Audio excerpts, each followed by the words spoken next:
Walang pusong inilibing nila ang aking dignidad. Habang nagpapakasasa sila sa yamang binili ng dugo ko, pinupunasan ko ang sahig ng sarili kong mansyon. Hamak na utusan ka lang, panduduro ng asawa kong iwinawagayway ang kanyang kirida. Ngunit sa bawat pagyuko ko, pinupulot ko ang mga bala ng kanilang pagkasira. Tapos na ang martir. Handa na ba silang salubungin ang bagyong sila mismo ang lumikha? Huwag mong kalimutan, Isabel, na kung hindi dahil sa awa namin, baka namamalimos ka pa rin sa kalsada hanggang ngayon. Kaya matuto kang lumugar dahil sa bahay na ito, ang boses mo ay kasing halaga lang ng alikabok sa sahig. Ang tinig ni Doña Carmen ay kasing talas ng balisong.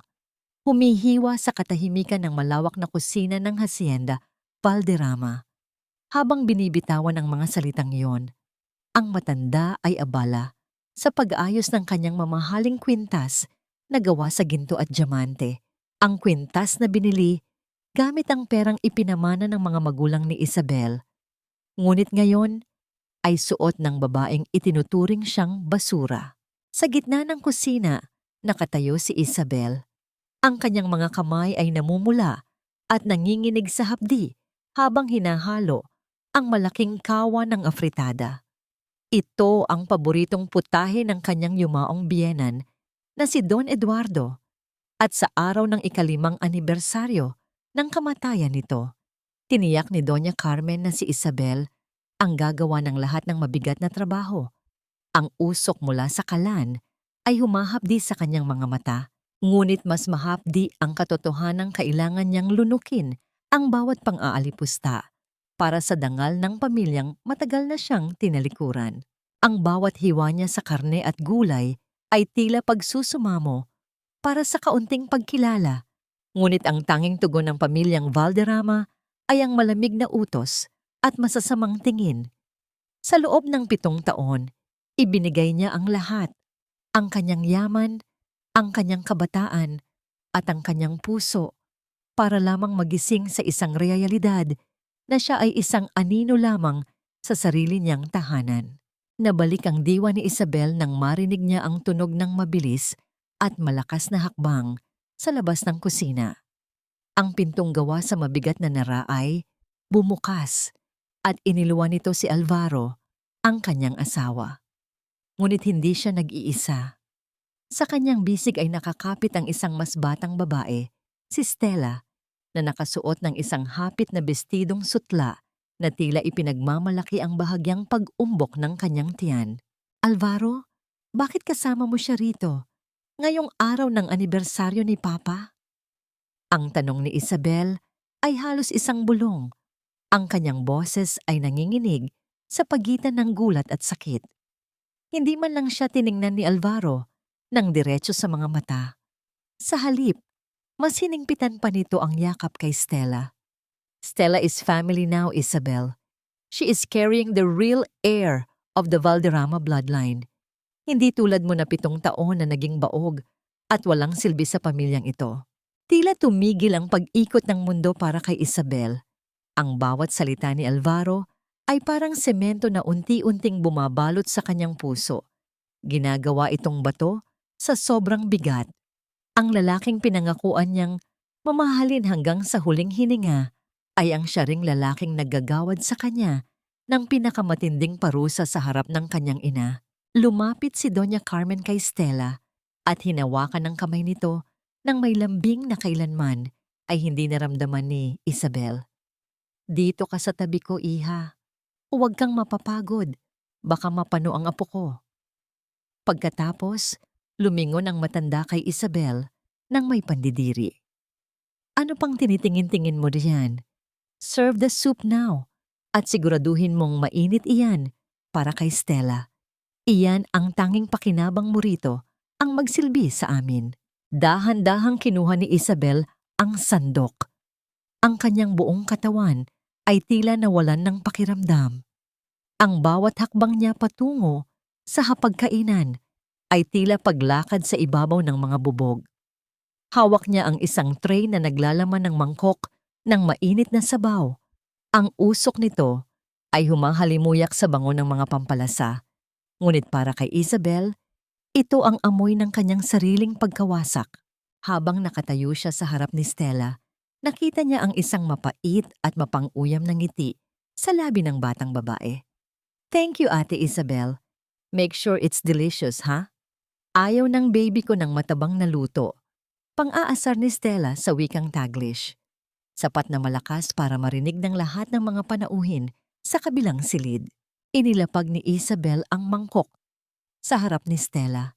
Ang kanyang mga daliri ay nadikit sa gilid ng mainit na porselana, ngunit wala siyang naramdamang paso. Ang sakit sa loob ng kanyang dibdib ay mas matindi pa sa anumang apoy. Ang kanyang lalamunan ay tuyot at ang kanyang mga mata ay pilit na pinipigilan ang pagtulo ng mga luhang matagal na niyang ipinagkakait sa kanyang sarili. Lumingon si Alvaro sa kanya. Ang kanyang mukha ay puno ng pagkairita. "Go back to the kitchen, Isabel. You're ruining the atmosphere here with your long face. At tandaan mo, pagkatapos mong maglinis, dumaan ka sa kwarto ko. May kailangan kang pirmahan na dokumento para sa paglipat ng lupa sa pangalan ni Stella. Consider it as your last gift for my child." Hindi nakakibo si Isabel. Ang kanyang mga paa ay tila nakabaon sa sahig. Pinanood niya ang kanyang asawa na maingat na pinupunasan ang gilid ng labi ni Stella. Isang kilos ng pagmamahal na kailanman ay hindi na ibigay sa kanya sa loob ng 7 taon ng kanilang pagsasama. Tumingin siya sa bakanteng upuan sa dulo ng mesa, ang upuan ng kanyang yumaong biyenan na si Don Eduardo. Ang tanging tao na tunay na nagpahalaga sa kanya sa loob ng Hacienda Valderrama. Naalala niya ang mga salita nito bago ito pumanaw. "Tandaan mo, Isabel, ang hacienda ay may mga lihim na tanging ang may malinis na puso lang ang makakaalam." Sa sandaling iyon, habang ang tawanan ni na Alvaro, Doña Carmen at Stella ay umaalingaw-ngaw sa malawak na silid, nakaramdam si Isabel ng isang kakaibang lamig na dumadaloy sa kanyang mga ugat. Ang kanyang katawan ay tila nababalot ng isang hindi nakikitang baluti ng pait. Ang kanyang paningin ay nanlabo. Hindi dahil sa luha, kundi dahil sa matinding pag-uulyaw ng kanyang diwa na hindi na niya kayang ituloy ang ganitong buhay. Tumalikod siya ng dahan-dahan. Ang bawat hakbang palayo sa hapag ay isang hakbang patungo sa kadiliman ng kanyang sariling kawalan. Habang naglalakad siya sa pasilyong pinalalamutian ng mga larawan ng mga ninuno ng mga Valderrama, tila bawat mata sa mga litratong yon ay humuhusga sa kanyang kahinaan. Tumigil siya sa harap ng pintuan ng lumang tufang ni Don Eduardo. Ang pinto ay nakakandado, ngunit tila may isang boses sa kanyang isipan na bumubulong na doon niya matatagpuan ang kanyang tanging kanlungan. Ang kanyang kamay ay humawak sa malamig na doorknob at sa bawat tibok ng kanyang puso, isang tanong ang paulit-ulit na sumisigaw sa loob ng kanyang kaluluwa. Hanggang kailan ko kayang lunukin ang sarili kong dugo para sa mga taong ang tanging hangad ay makitang wasak ang aking pagkatao? Ang bawat patak ng luha ni Isabel ay tila isang sumpa na bumabagsak sa lumang sahig ng silid-aklatan ni Don Eduardo. Sa gitna ng kadiliman ng silid na amoy lumang papel at tabako, isinandal niya ang kanyang likod sa pinto.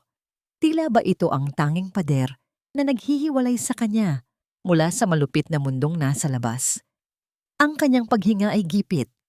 Bawat hininga ay isang pakikibaka. Laban sa hikbing, pilit niyang pinapatay sa kanyang lalamunan. Sa loob ng silid na ito, tila humihinto ang oras. Nararamdaman niya ang presensya ng kanyang yumaong biyenan, ang tanging tao sa Hacienda Valderrama na tumingin sa kanya hindi bilang isang kasangkapan, kundi bilang isang anak. Tumingala si Isabel at ang kanyang mga mata ay nanirahan sa malaking larawan ni Don Eduardo na nakasabit sa dingding. Ang mga mata ng matanda sa pintura ay tila sumusubaybay sa kanyang pighati.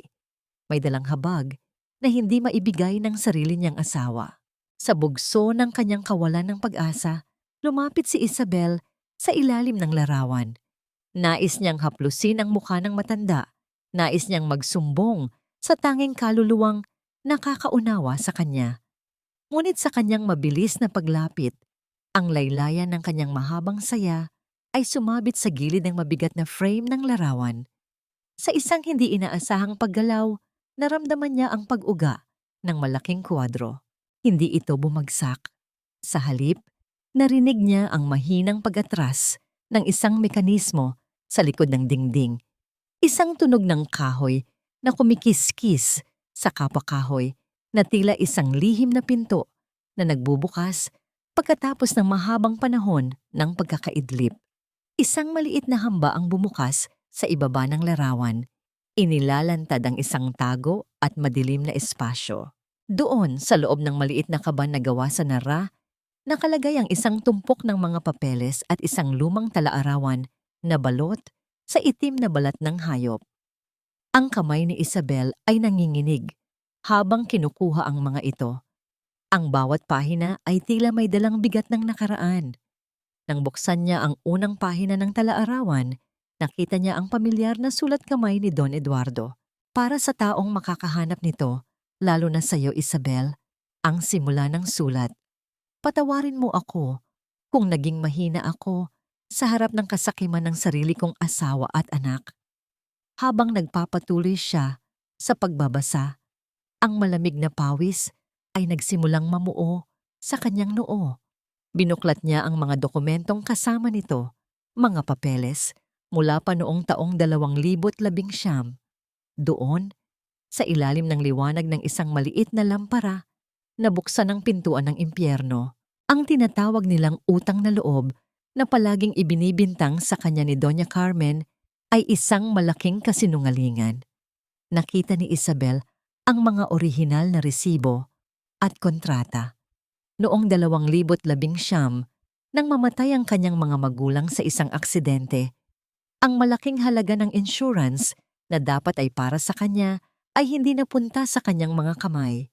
Sa halip, sa tulong ng isang tiwaling abogado, minanipula nina Alvaro at Doña Carmen ang mga dokumento.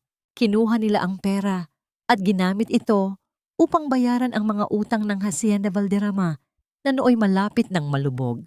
Ngunit ang mas matindi ay ang isang kasunduang nakalakip sa dulo. Ginawa nilang parang utang ng mga magulang ni Isabel ang perang yon sa kanila. Ang pirma ng kanyang ama ay naroon, ngunit sa isang sulyap pa lang, alam ni Isabel na ito ay isang pekeng kopya. Isang panggagaya na ginawa ng may masamang hangarin. Ang pamilyang pinagsilbihan niya ng may katapatan, ang asawang inalayan niya ng kanyang buong buhay, ay ang mga taong nagnakaw sa kanyang kinabukasan at bumastos sa alaala ng kanyang mga magulang. Ginawa siyang alipin sa sarili niyang yaman. Pinamukha sa kanya na siya ay isang palamunin, habang sa katotohanan, ang bawat butil ng kanin na kinakain ni Nina Alvaro at Doña Carmen ay galing sa dugo at pawis ng kanyang pamilya. Napaupo si Isabel sa sahig. Ang mga papel ay nakakalat sa kanyang paligid. Ang sakit na naramdaman niya kanina sa hapagkainan ay napalitan ng isang nakakapasong galit. Isang giyera ang nagsimulang mag-alab sa kanyang dibdib. Ang bawat pangungutya ni Doña Carmen, ang bawat sampal ng mga salita ni Alvaro, ay tila mga larawang mabilis na nagdaraan sa kanyang isipan. Kinuha niya ang talaarawan at naramdaman ang isang maliit na piraso ng papel na nakasuksok sa pinakadulo. Isang lumang business card ng isang abogadon sa lungsod, si Mateo Valeriano.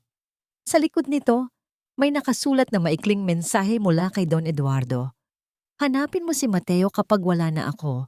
Siya lang ang tanging mapagkakatiwalaan mo sa labas ng bakurang ito. Hinawakan ni Isabel ang business card ng mahigpit. Tila ba ito ang kanyang tanging salbabida sa gitna ng malalim na karagatan. Sa sandaling iyon, naramdaman niya ang pagtulo ng isang solong luha sa kanyang pisngi. Hindi ito luha ng pighati, kundi luha ng pamamaalam sa dating Isabel, ang mahina, ang sunod-sunuran, ang martir. Inabot niya ang dulo ng kanyang manggas at maingat na pinunasan ang mantsa ng luha na pumatak sa pangalan ng kanyang ama sa pekeng kontrata. Ang kanyang paghawak ay puno ng paggalang, isang tahimik na pangako sa mga yumaon na hindi niya hahayaang manatiling nakabaon sa limot ang kanilang katarungan. Ngunit ang katahimikan ng silid ay biglang nawasak. Ang tunog ng malakas at marahas na paghampas sa pintuan ng tufang ay yumanig sa buong silid. "Isabel! Buksan mo itong pinto!" Ang boses ni Alvaro ay punong-puno ng galit. Bawat sigaw niya ay tila isang utos na hindi dapat baliin. "Huwag kang magmuni-muni riyan na parang tanga. May mga bisita pa tayo at kailangan mo nang pirmahan ang mga dokumento para sa lupa ni Stella. Lumabas ka riyan bago ko gibain ang pintong ito." Tumingin si Isabel sa pinto. Pagkatapos ay muling tumingin sa mga dokumentong hawak niya. Ang kanyang mga mata ay hindi na bakas ng takot. May isang malamig at matalim na liwanag na sumilay sa kanyang mga balintataw, isang liwanag na tila babala ng isang darating na unos. Dahan-dahan niyang itinupi ang mga orihinal na dokumento at isinuksok ang mga ito sa loob ng kanyang damit, malapit sa kanyang puso. Ang business card ni Mateo ay itinago niya sa kanyang palad. Tumayo siya ng tuwid, inayos ang kanyang buhok at huminga ng malalim. Sa bawat hakbang niya patungo sa pintuan, tila ba ang bawat hibla ng kanyang pagkatao ay muling nabubuo. Ngunit sa pagkakataong ito, gawa na ito sa bakal. "Tapos na ang panahon ng iyong paghahari, Alvaro," bulong niya sa kanyang sarili. Ang kanyang tinig ay kasing lamig ng hanging amihan. "Dahil sa bawat kasinungalingang itinanim ninyo, ako ang aaning bagyo na kikitil sa inyong lahat." Pinihit ni Isabel ang susi sa trangka. Ang tunog ng pagbukas ng pinto ay tila hudyat ng pagsisimula ng isang bagong kabanata. Isang kabanata kung saan ang biktima ay magiging hukom. "Huwag mong sayangin ang pasensya ko, Isabel. Pirma lang ang kailangan ko, hindi ang drama mo." Ang mariing utos ni Alvaro pagkabukas ng pinto. Ang kanyang mga mata ay naniningkit sa galit at ang amoy ng alak ay humahalo sa mamahaling pabango na alam ni Isabel na galing sa regalong binili nito para kay Stella. Tumungo si Isabel, hinayaang mahulog ang ilang hibla ng kanyang buhok upang itago ang naglalagablab na apoy sa kanyang mga mata. Sa loob ng kanyang suot na blusa, nararamdaman niya ang gaspang ng mga orihinal na dokumento at ang business card ni Mateo na nakadikit sa kanyang balat. Tila ba ang mga papel na iyon ay nagbibigay sa kanya ng isang uri ng lakas na hindi niya kailanman naramdaman noon. Isang malamig na kapangyarihang nagmumula sa katotohanan. "Pasensya na, Alvaro. Masama lang ang pakiramdam ko." Malumanay niyang sagot. Ang kanyang boses ay tila isang mahinang ihip ng hangin, sapat na para mapaniwala ang asawa na siya ay talo pa rin. "Mabuti naman at alam mo kung paano humingi ng paumanhin." Sabat ni Doña Carmen na kabubuntot lang pala sa kanyang anak. Ang matanda ay may hawak na rosaryo, ngunit ang kanyang mga labi ay hindi nagdarasal kundi naglalabas ng lason. "Isabel, iha, huwag mo nang pahirapan ang sarili mo. Ang pirma mo sa dokumentong ito ay para rin sa ikabubuti ng hasyenda. Isipin mo na lang na ito ay bahagi ng iyong utang na loob sa amin. Kami ang nag-ahon sa iyo nang mawala ang iyong mga magulang, hindi ba?" Ang bawat salita ni Doña Carmen ay tila isang madiing sampal sa alaala ng mga magulang ni Isabel. Gustong sumigaw ni Isabel, gustong isampal sa mukha ng matanda ang mga dokumentong nagnanakaw sa kanyang pagkatao, ngunit nanatili siyang tahimik. Marunong na siyang maghintay. Natutunan na niyang isuot ang maskara ng isang masunuring asawa habang sa loob ay dahan-dahang binubuo ang kanyang plano. "Gagawin ko po ang gusto ninyo," bulong ni Isabel. Ang pagsisinungaling ay mapait sa kanyang dila, ngunit kailangan niyang gawin ito upang makakuha ng oras. "Ngunit maaari bang bukas ko na ito pirmahan? Gusto ko lang munang magpahinga at ayusin ang aking sarili." Nagkatinginan ang mag-ina. Nakita ni Isabel ang bahid ng pag-aalinlangan sa mukha ni Alvaro, ngunit ang kanyang pagiging kampante at ang paniniwalang kontrolado niya ang asawa ang nanaig. Fine, bukas na bukas din, bago mag-almusal, asahan ko ang pirma mo. Huling hirit ni Alvaro bago tumalikod at bumalik sa kinaroroonan ng kanyang kirida. Nang makaalis ang dalawa, mabilis na tinahak ni Isabel ang daan patungo sa maliit at madilim na bahagi ng mansyon, ang bodega sa likod ng kusina. Doon, sa gitna ng mga sako ng bigas at mga lumang kagamitan, naghihintay si Nay Rosa. Ang matandang katulong ay tila isang anino sa dilim. Ang kanyang mga mata ay puno ng pag-aalala. Isabel, anak, ano ang nangyari sa loob? Tanong ni Nay Rosa. Ang kanyang boses ay puno ng pagmamahal na hindi kailanman naibigay ni Doña Carmen. Hinawakan ni Isabel ang kamay ng matanda. Nay Rosa, alam ko na ang lahat. Ang lahat ng kasinungalingan nila. Ang pera ng mga magulang ko, sila ang kumuha, ginamit nila ako. Napatakip ng bibig si Nay Rosa, ang kanyang mga mata ay nanubig. Patawarin mo ako, anak. May mga hinala ako noon pa man, pero wala akong sapat na patunay para kausapin ka. Natatakot ako sa pwedeng gawin ni Doña Carmen sa'yo. Huwag po kayong mag-alala, Nay. May hawak na akong ebidensya. Matapang na sagot ni Isabel. Inilabas niya ang business card ni Mateo. Kailangan ko pong makalabas ng hasyenda bukas nang hindi nila nalalaman. Nay, kayo lang ang tanging mapagkakatiwalaan ko rito. Isang matagal na katahimikan ang namayani sa pagitan ng dalawa. Ang tanging naririnig ay ang malayo at masayang tawanan ni na Alvaro at Stella mula sa hardin. Isang tunog na tila kumukutya sa kanilang paghihirap. Tutulungan kita, Isabel, kahit itaya ko pa ang trabaho ko rito. Pangako ni Nay Rosa habang mahigpit na hinahawakan ang mga kamay ng kanyang alaga. Magdadahilan ako na kailangan mong bumili ng mga sariwang sangkap para sa espesyal na hapunan ni Doña Carmen sa bayan. Ako ang bahala sa mga gwardya sa gate. Sa sandaling iyon, isang munting liwanag ng pag-asa ang sumilay sa puso ni Isabel. Hindi na siya nag-iisa. Mayroon siyang kakampi sa loob ng kuta ng kaaway. Bago bumalik sa kanyang maliit na kwarto, dumaan si Isabel sa pasilyo kung saan nakadungaw ang tanawin ng hardin. Doon, nakita niya ang anino ni na Alvaro at Stella na magkayakap sa ilalim ng liwanag ng buwan. Ang sakit na dati ay nagpapahina sa kanya ay napalitan na ng isang matalim at malamig na determinasyon. Tiningnan ni Isabel ang kanyang sariling refleksyon sa madilim na salamin ng pasilyo. Ang babaeng nakikita niya ay hindi na ang Isabel na nanggaling sa kusina kanina na puno ng uling at luha. Ang nakikita niya ngayon ay isang mandirigmang nakahandang bawiin ang lahat ng ninakaw sa kanya. Magsaya muna kayo sa ilalim ng buwan, bulong ni Isabel sa hangin. Ang kanyang boses ay tila isang babala ng isang paparating na unos. Dahil pagdating ng umaga, ang liwanag na inaasahan ninyong magbibigay ng katarungan sa inyong kasakiman ang siya ring maglalantad sa inyong lahat.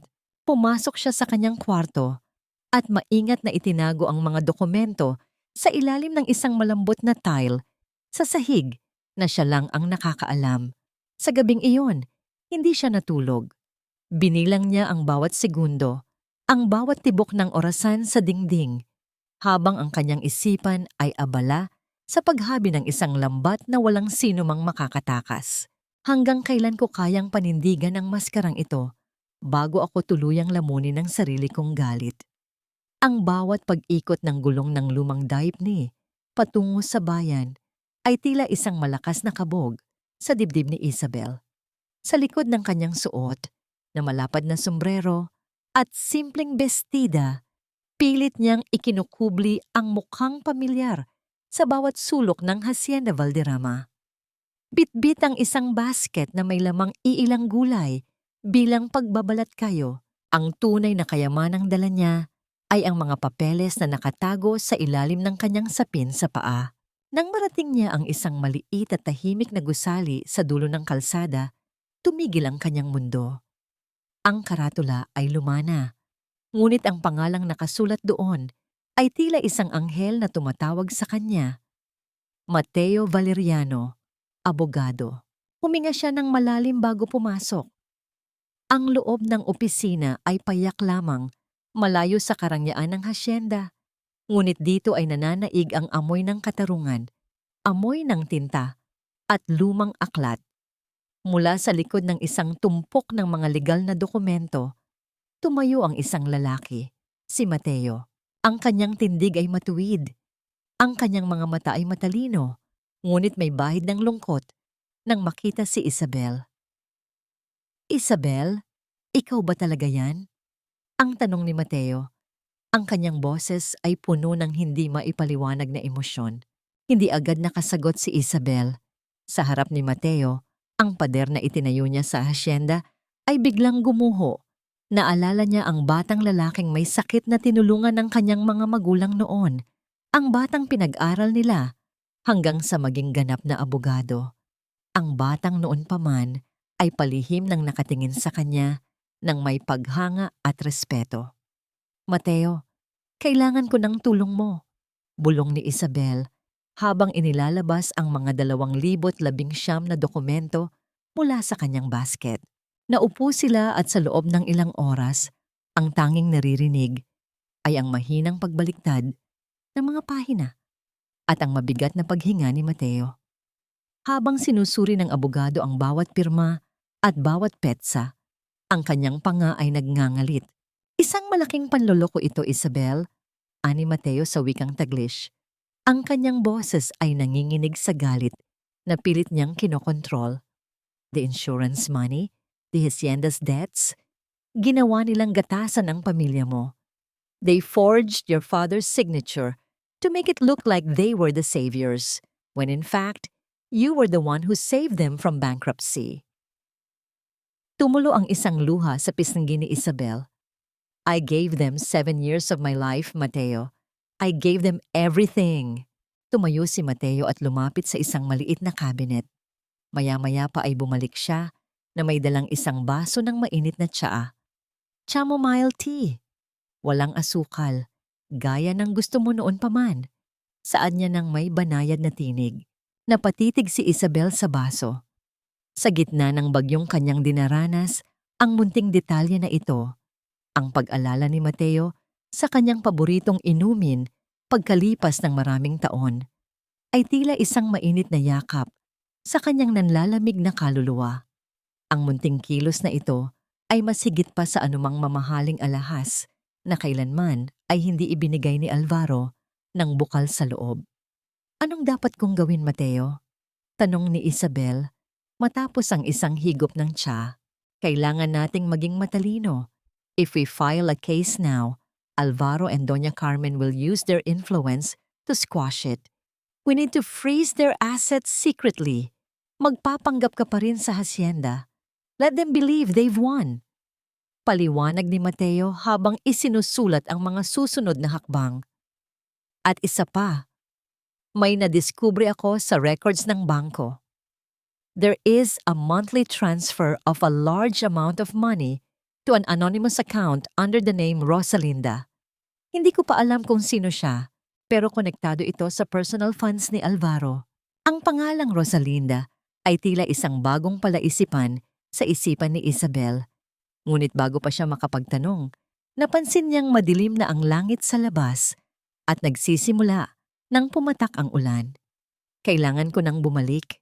Hahanapin na nila ako, sabi ni Isabel nang may halong kaba. Inihatid siya ni Mateo sa pintuan. Nang buksan nila ang pinto, ang malakas na buhos ng ulan ay sumalubong sa kanila. Hindi nagatubili si Mateo na kumuha ng isang malaking itim na payong. Ipinayong niya ito kay Isabel. Tinitiyak na walang kahit isang patak ng ulan ang dadapo sa balikat ng babae. Kahit na ang sarili niyang braso ay nababasa na. Mag-iingat ka, Isabel. Hindi kita pababayaan. This is not just about the law anymore. This is about your life. Ani Mateo, ang kanyang mga mata ay nangangako ng katapatan na hindi kayang bayaran ng salapi. Tumango si Isabel at mabilis na sumakay sa sasakyan pabalik sa hasyenda. Sa buong biyahe, ang init ng tsa at ang seryosong mukha ni Mateo ang nagbigay sa kanya ng lakas. Ngunit nang makarating siya sa malaking gate ng Hacienda Valderrama, ang kanyang puso ay tila tumigil sa pagtibok. Ang mga ilaw ng mansyon ay nakasindi lahat at sa gitna ng ulan, nakita niya ang mga bodyguard ni Alvaro na nakatayo at naghihintay. Pagkababa niya ng sasakyan, agad siyang hinarang ng isa sa mga tauhan. Senyora Isabel, saan po kayo galing? Kanina pa po kayo hinahanap ni Sir Alvaro. Galit na galit po siya dahil hindi niyo raw sinasagot ang inyong telepono. Sa bintana ng ikalawang palapag, nakita ni Isabel ang anino ni Alvaro na nakatingin sa kanya. Hawak ang isang baso ng alak. Ang takot ay sandaling gumapang sa kanyang balat. Ngunit nang hawakan niya ang kanyang dibdib at maramdaman ang business card ni Mateo, ang takot ay napalitan ng isang malamig na determinasyon. Nandito na ako, bulong niya sa hangin, habang humahakbang patungo sa loob ng mansyong tila naging isang magarang kulungan. Paano niya malulusutan ang galit ni Alvaro nang hindi nalalantad ang kanyang lihim na pakikipagtagpo? At sino nga ba ang misteryosong Rosalinda na kumukuha ng yaman ng pamilya? Ang bawat hakbang ni Isabel papasok ng mansyon ay tila pagpasok sa kuweba ng isang nagngangalit na leon. Ang boses ni Alvaro ay umalingaw-ngaw sa malawak na pasilyo, puno ng puot at paghihinala. Saan ka nanggaling, Isabel? 7 oras kang nawala. Akala ko ba ay bibili ka lang ng mga sangkap sa palengke? Ang tanong ni Alvaro ay tila isang latigo na humahampas sa hangin. Nakatayo siya sa paanan ng engrandeng hagdanan, habang sa likuran niya ay nakangisi si Doña Carmen, tila naghihintay ng pagkakataong lalong diinan ang kanyang manugang. Huminga ng malalim si Isabel. Sa kanyang mga kamay ay mahigpit niyang hawak ang mga supot na naglalaman ng mga mamahaling bitamina at gatas na pambuntis. Ito ang kanyang panangga. Pumunta ako sa lungsod, Alvaro. Naghahanap ako ng mga pinakamahusay na bitamina para kay Stella at sa magiging anak niyo. Gusto ko lang siguraduhin na malusog ang bata dahil alam kong iyon ang pinakamahalaga sa iyo ngayon. Malumanay na sagot ni Isabel. Ang kanyang boses ay walang bahid ng galit. Tanging kapagurupan at pagsuko ang maririnig. Natigilan si Alvaro. Ang kanyang nagngangalit na muka ay unti-unting lumambot habang tinitingnan ang mga supot na iniabot ni Isabel. Kinuha ni Doña Carmen ang isa sa mga bote ng bitamina at sinuri ang presyo nito. Isang mapanuring ang ngiti ang sumilay sa labi ng matanda. Aba, mukhang natauhan ka na rin sa wakas, Isabel, ani Doña Carmen habang binibilang ang mga resibo. Mabuti naman at nalaman mo na kung saan ka dapat lulugar. Ang magsilbi sa tunay na magdadala ng dangal sa pamilyang ito, ang tanging paraan para mabayaran mo ang utang na loob mo sa amin. Hindi umimik si Isabel.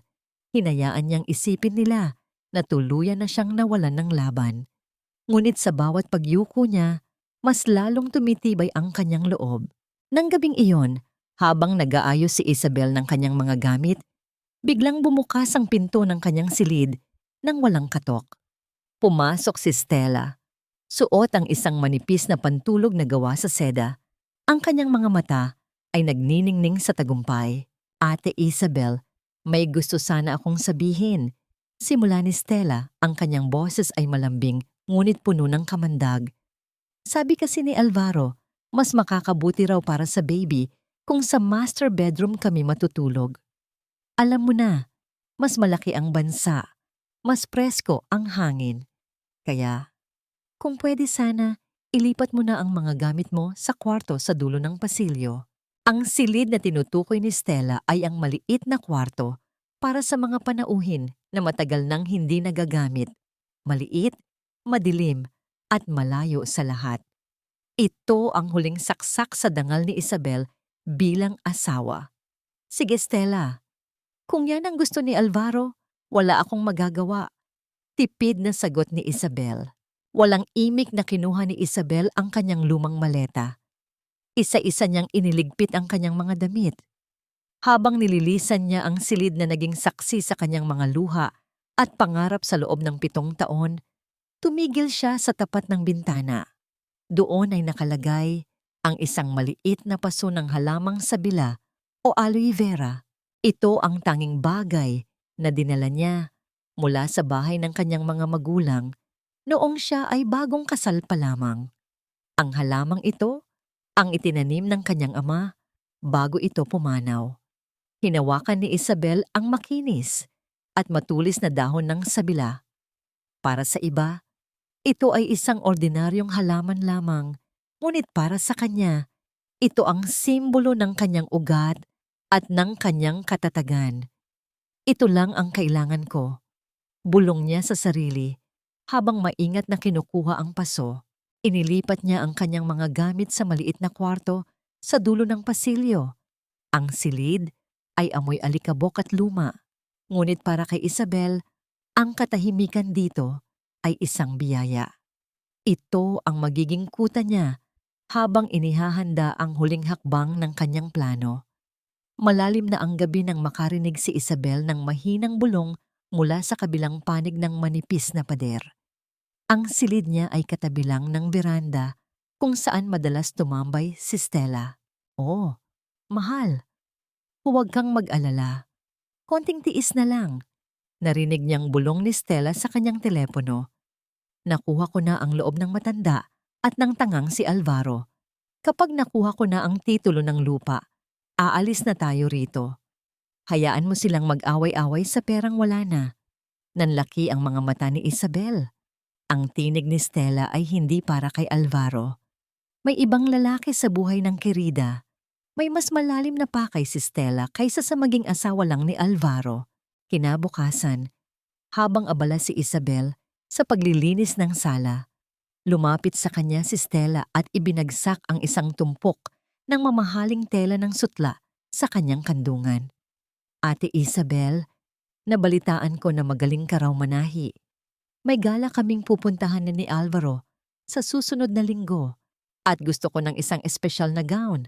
Ani Stella, ang kanyang mga mata ay nanunubok. Gusto ko, ikaw ang gagawa. Siguraduhin mong maganda ha? Para naman hindi mapahiya si Alvaro sa mga kaibigan niya. Tiningnan ni Isabel ang tela. Ang kulay nito ay kasing pula ng dugo. Sa kanyang isipan, narinig niya ang tunog ng gunting na humahati sa sutla. Isang tunog na tila hudyat ng pagputol sa huling hibla ng kanyang pagtitimpi. Tatahiyan kita, Stella. Pangako, hinding-hindi mo malilimutan ang isusuot mo sa gabing iyon. Sagot ni Isabel. Ang kanyang boses ay kasing lamig ng bakal.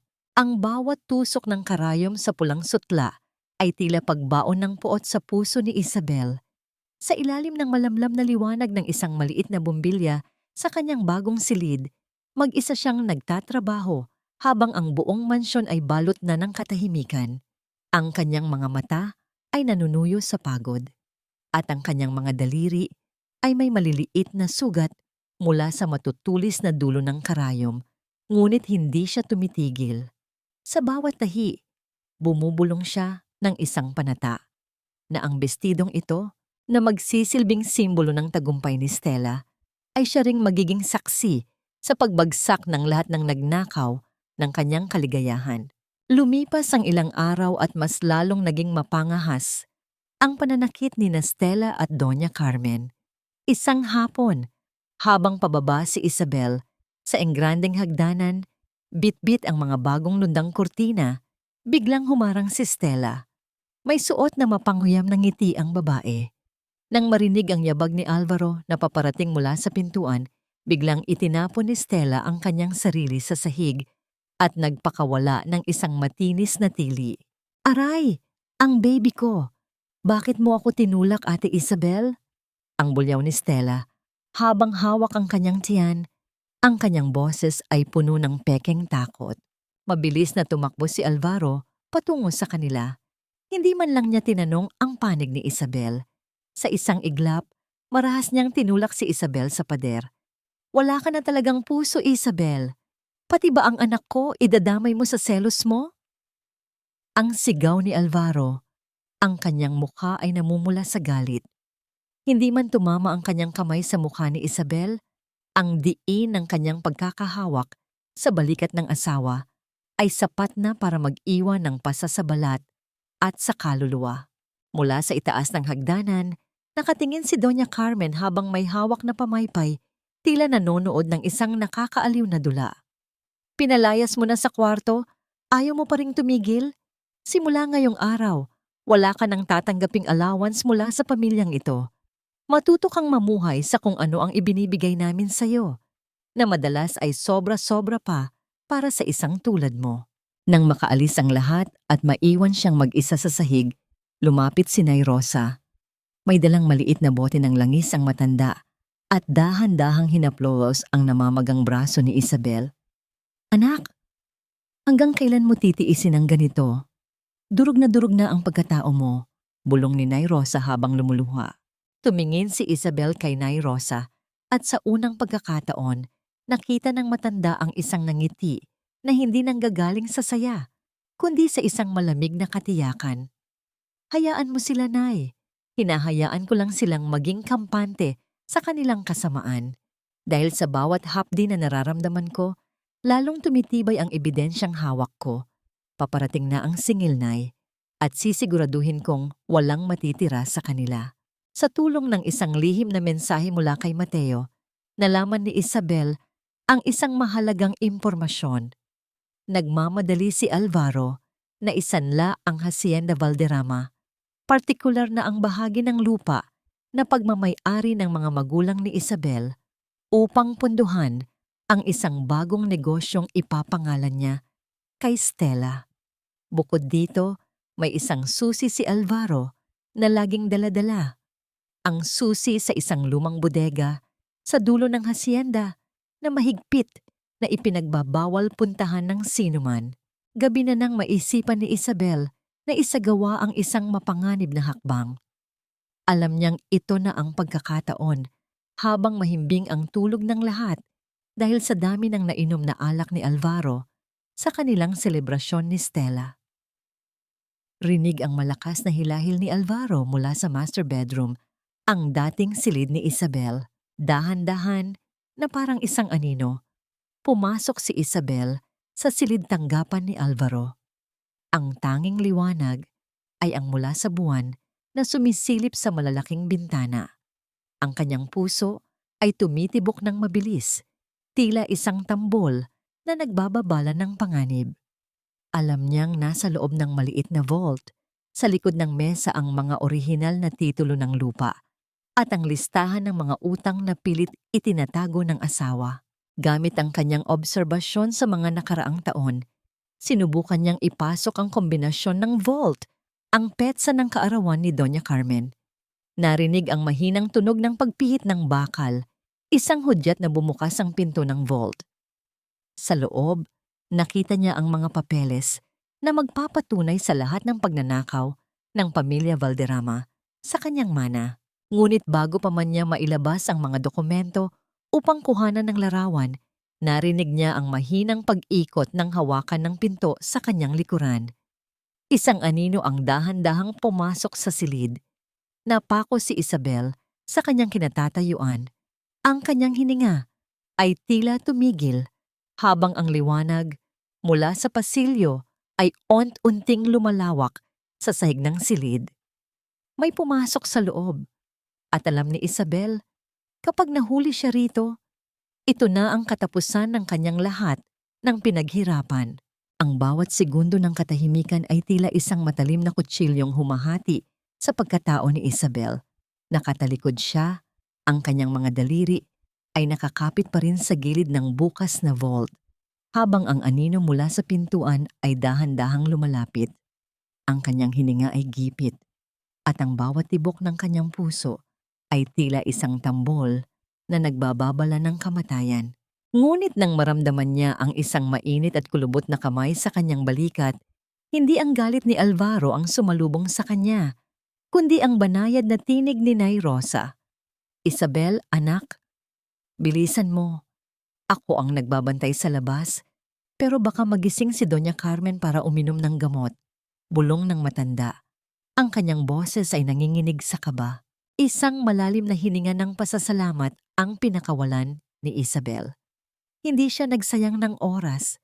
Gamit ang kanyang telepono, mabilis niyang kinunan ng larawan ang bawat pahina ng kontrata, ang mga pekeng pirma at ang mga plano ni Alvaro na isanla ang hasyenda sa susunod na araw. Ang bawat click ng kanyang kamera sa isipan ay tila isang bala na itinatago niya para sa muling pagtutuos. Matapos makuha ang kailangan, maingat niyang ibinalik ang lahat sa ayos at mabilis na lumabas kasama si Nairosa. Kinaumagahan, ang Hacienda Valderrama ay binalot ng isang kakaibang enerhiya. Si Alvaro ay maagang nagbihis ng kanyang pinakamahal na barong. Ang kanyang muka ay puno ng kayabangan. Habang nag-aalmusal, hindi niya mapigilang ipagmalaki sa harap ni Doña Carmen at Stella ang malaking tagumpay na nakatakdang mangyari sa araw na yon. Ngayong hapon, Doña Carmen, hawak na natin ang pondo para sa bagong hotel. Wala nang makakapigil sa atin, ani Alvaro, habang iniinom ang kanyang kape nang may pagmamalaki. Lumingon siya kay Isabel na noon ay abala sa pagpupunas ng mesa. At ikaw, Isabel, ihanda mo ang sarili mo. Kapag maayos na ang lahat, hindi mo na kailangang manatili rito. Malaya ka nang bumalik sa hirap na pinanggalingan mo. Hindi sumagot si Isabel. Bahagya lamang siyang tumango, isang kilos na tila pagtanggap. Ngunit sa loob niya ay may isang malamig na ngiti. Sa bangko ng lungsod, nakatayo si Alvaro sa harap ng manager. Handa nang pirmahan ang huling dokumento ng pagsasanla. Ang kanyang kamay ay may hawak na mamahaling panulat. Handa nang isuko ang lupa na pagmamay-ari ng mga magulang ni Isabel. Ngunit bago pa man dumampi ang tinta sa papel, bumukas ang pinto ng opisina. Pumasok ang manager na may dalang isang opisyal na sulat. Ang mukha nito ay bakas ng pag-aalinlangan. Sir Alvaro, ikinalulungkot ko, ngunit hindi natin maipapatuloy ang transaksyong ito. May natanggap kaming notice of adverse claim at isang pansamantalang utos mula sa korte. Ang lupang isinasanla ninyo ay kasalukuyang nasa ilalim ng isang legal na tranhisang may kinalaman sa pekeng dokumentasyon. Ang kulay sa mukha ni Alvaro ay biglang naglaho. Tila ba ang lahat ng dugo sa kanyang katawan ay bumaba sa kanyang mga paa. Anong sinasabi mo? Akin ang lupang iyan. Sinong gumawa nito? Ang sigaw niya, ang kanyang boses ay yumanig sa buong opisina. Ang legal na kinatawan ng tunay na tagapagmana, si Attorney Mateo Valeriano, sagot ng manager. Sa mansyon, habang naghihintay ng balita, nakita ni Isabel ang pagdating ng sasakyan ni Alvaro. Ang tunog ng mabilis at marahas na pagpreno nito sa labas ay sapat na para malaman niyang nagtagumpay ang unang hakbang ni Mateo. Pumasok si Alvaro na tila isang nagngangalit na bagyo. Itinatapon ang kanyang bag at sinisipa ang bawat silya na madadaanan. May traidor! May nagsumbong sa bangko! Ang hiyaw ni Alvaro habang hinahabol ang kanyang hininga. Doña Carmen ay agad na lumapit. Ang kanyang rosaryo ay tila naging isang walang kwentang palamuti sa kanyang nanginginig na mga kamay. Mula sa sulok, pinanood ni Isabel ang pagkakagulo ng pamilyang Valderrama. Nararamdaman niya ang isang uri ng kaligayahan na hindi niya akalaing mararanasan niya muli. Ang kaligayahan ng makitang gumuho ang tore ng kasinungalingan na itinayo ng kanyang mga kaaway. Nang hapong iyon, lumingat si Isabel at nagawang makalusot muli upang makipagkita kay Mateo sa isang maliit na parke sa bayan. Nakaupo si Mateo sa isang bangko, ang kanyang anyo ay payapa, ngunit ang kanyang mga mata ay puno ng pag-aalala para kay Isabel. Nagawa natin ang unang hakbang, Isabel. Nabigla sila. Ani Mateo, ang kanyang tinig ay tila isang banayad na himig sa gitna ng kaguluhan. Inabot niya kay Isabel ang isang baso ng tubig. Pero mag-iingat ka. Mas magiging mabangis si Alvaro ngayon dahil nasugatan ang kanyang pride at ang kanyang bulsa. Tumingin si Isabel sa malayo. Ang kanyang puso ay tila nakahanap ng isang pansamantalang pahinga sa presensya ni Mateo. Salamat, Mateo. Kung hindi dahil sa iyo, baka wala na akong babalikang alaala ng aking mga magulang. Hinawakan ni Mateo ang dulo ng daliri ni Isabel nang saglit, isang mabilis na haplos na puno ng respeto at hindi masabing pangako. Hindi kita pababayaan at may isa pa akong nadiskubre, si Stella. Ang kanyang mga utang sa songbak ay umaabot na sa milyon. Hindi siya ang babaeng akala ni Alvaro. Ang baby na sinasabi niya. May malaking duda ang aking mga tauhan kung sino talaga ang ama nito. Isang bagong pag-asa ang sumibol sa puso ni Isabel. Ngunit ang katuwaang iyon ay agad na naputol nang tumunog ang kanyang telepono. Isang mensahe mula sa isang hindi kilalang numero ang lumitaw. Binuksan ni Isabel ang mensahe at ang kanyang mundo ay muling nayanig. Isang larawan ito ng kanyang matandang tiyahin sa probinsya. Ang tanging kamag-anak na natitira sa kanya habang ito ay namamalengke. May kalakip itong maikling mensahe. Sana ligtas ang pamilya mo, ate. Huwag mong subukan ang pasensya ko kung ayaw mong may mangyaring masama sa kanila. Ang larawan ay kuha sa loob lamang ng huling 10 minuto. Alam ni Stella ang kanyang bawat galaw. Ang ahas ay nagsisimula na ring ilabas ang kanyang mga pangil. Naramdaman ni Isabel ang panlalamig ng kanyang mga kamay. Tumingin siya kay Mateo. Ang kanyang mga mata ay puno ng takot na pilit niyang nilalabanan. Ang laban na akala niya ay legal lamang ay nauuwi na sa isang personal na pagbabanta sa mga taong mahal niya. Ang bawat tibok ng puso ni Isabel ay tila isang babala ng paparating na sakuna habang nakatitig sa larawan ng kanyang tiyahin. Ang pangangatog ng kanyang mga daliri ay hindi na maitago at ang lamig na nagmumula sa kanyang sikmura ay tila nagyayelo sa kanyang buong pagkatao. Sa isang iglap, ang tagumpay niya sa bangko ay naging abo sa harap ng lason na isinaboy ni Stella. Isabel, tingnan mo ako. Ang malumanay, ngunit matigas na utos ni Mateo. Hinawakan niya ang magkabilang balikat ni Isabel, pilit na ibinabalik ang diwa ng babae sa kasalukuyan. Huminga ka ng malalim. Hindi natin hahayaang saktan nila ang pamilya mo. Ngayon din, tatawagan ko ang mga tauhan ko sa probinsya. May mga kakilala akong dating pulis doon na pwedeng magbantay sa tiyahin mo nang hindi napapansin ng sinuman. Hindi sila makakalapit sa kanya. Pangako ko sa'yo. Nakahinga ng bahagya si Isabel. Ang bigat sa kanyang dibdib ay nabawasan nang makita ang determinasyon sa mga mata ni Mateo. Ngunit ang takot ay napalitan ng isang mapait na realisasyon. Kung kayang gawin yun ni Stella, wala na silang ititira sa kanya. Kailangan nating bumawi, Mateo. Bulong ni Isabel. Ang kanyang tinig ay uunti-unting nagiging matalas. Kung gagamit sila ng dahas at pananakot, kukunin ko sa kanila ang tanging bagay na nagbibigay sa kanila ng kapangyarihan, ang kanilang pera.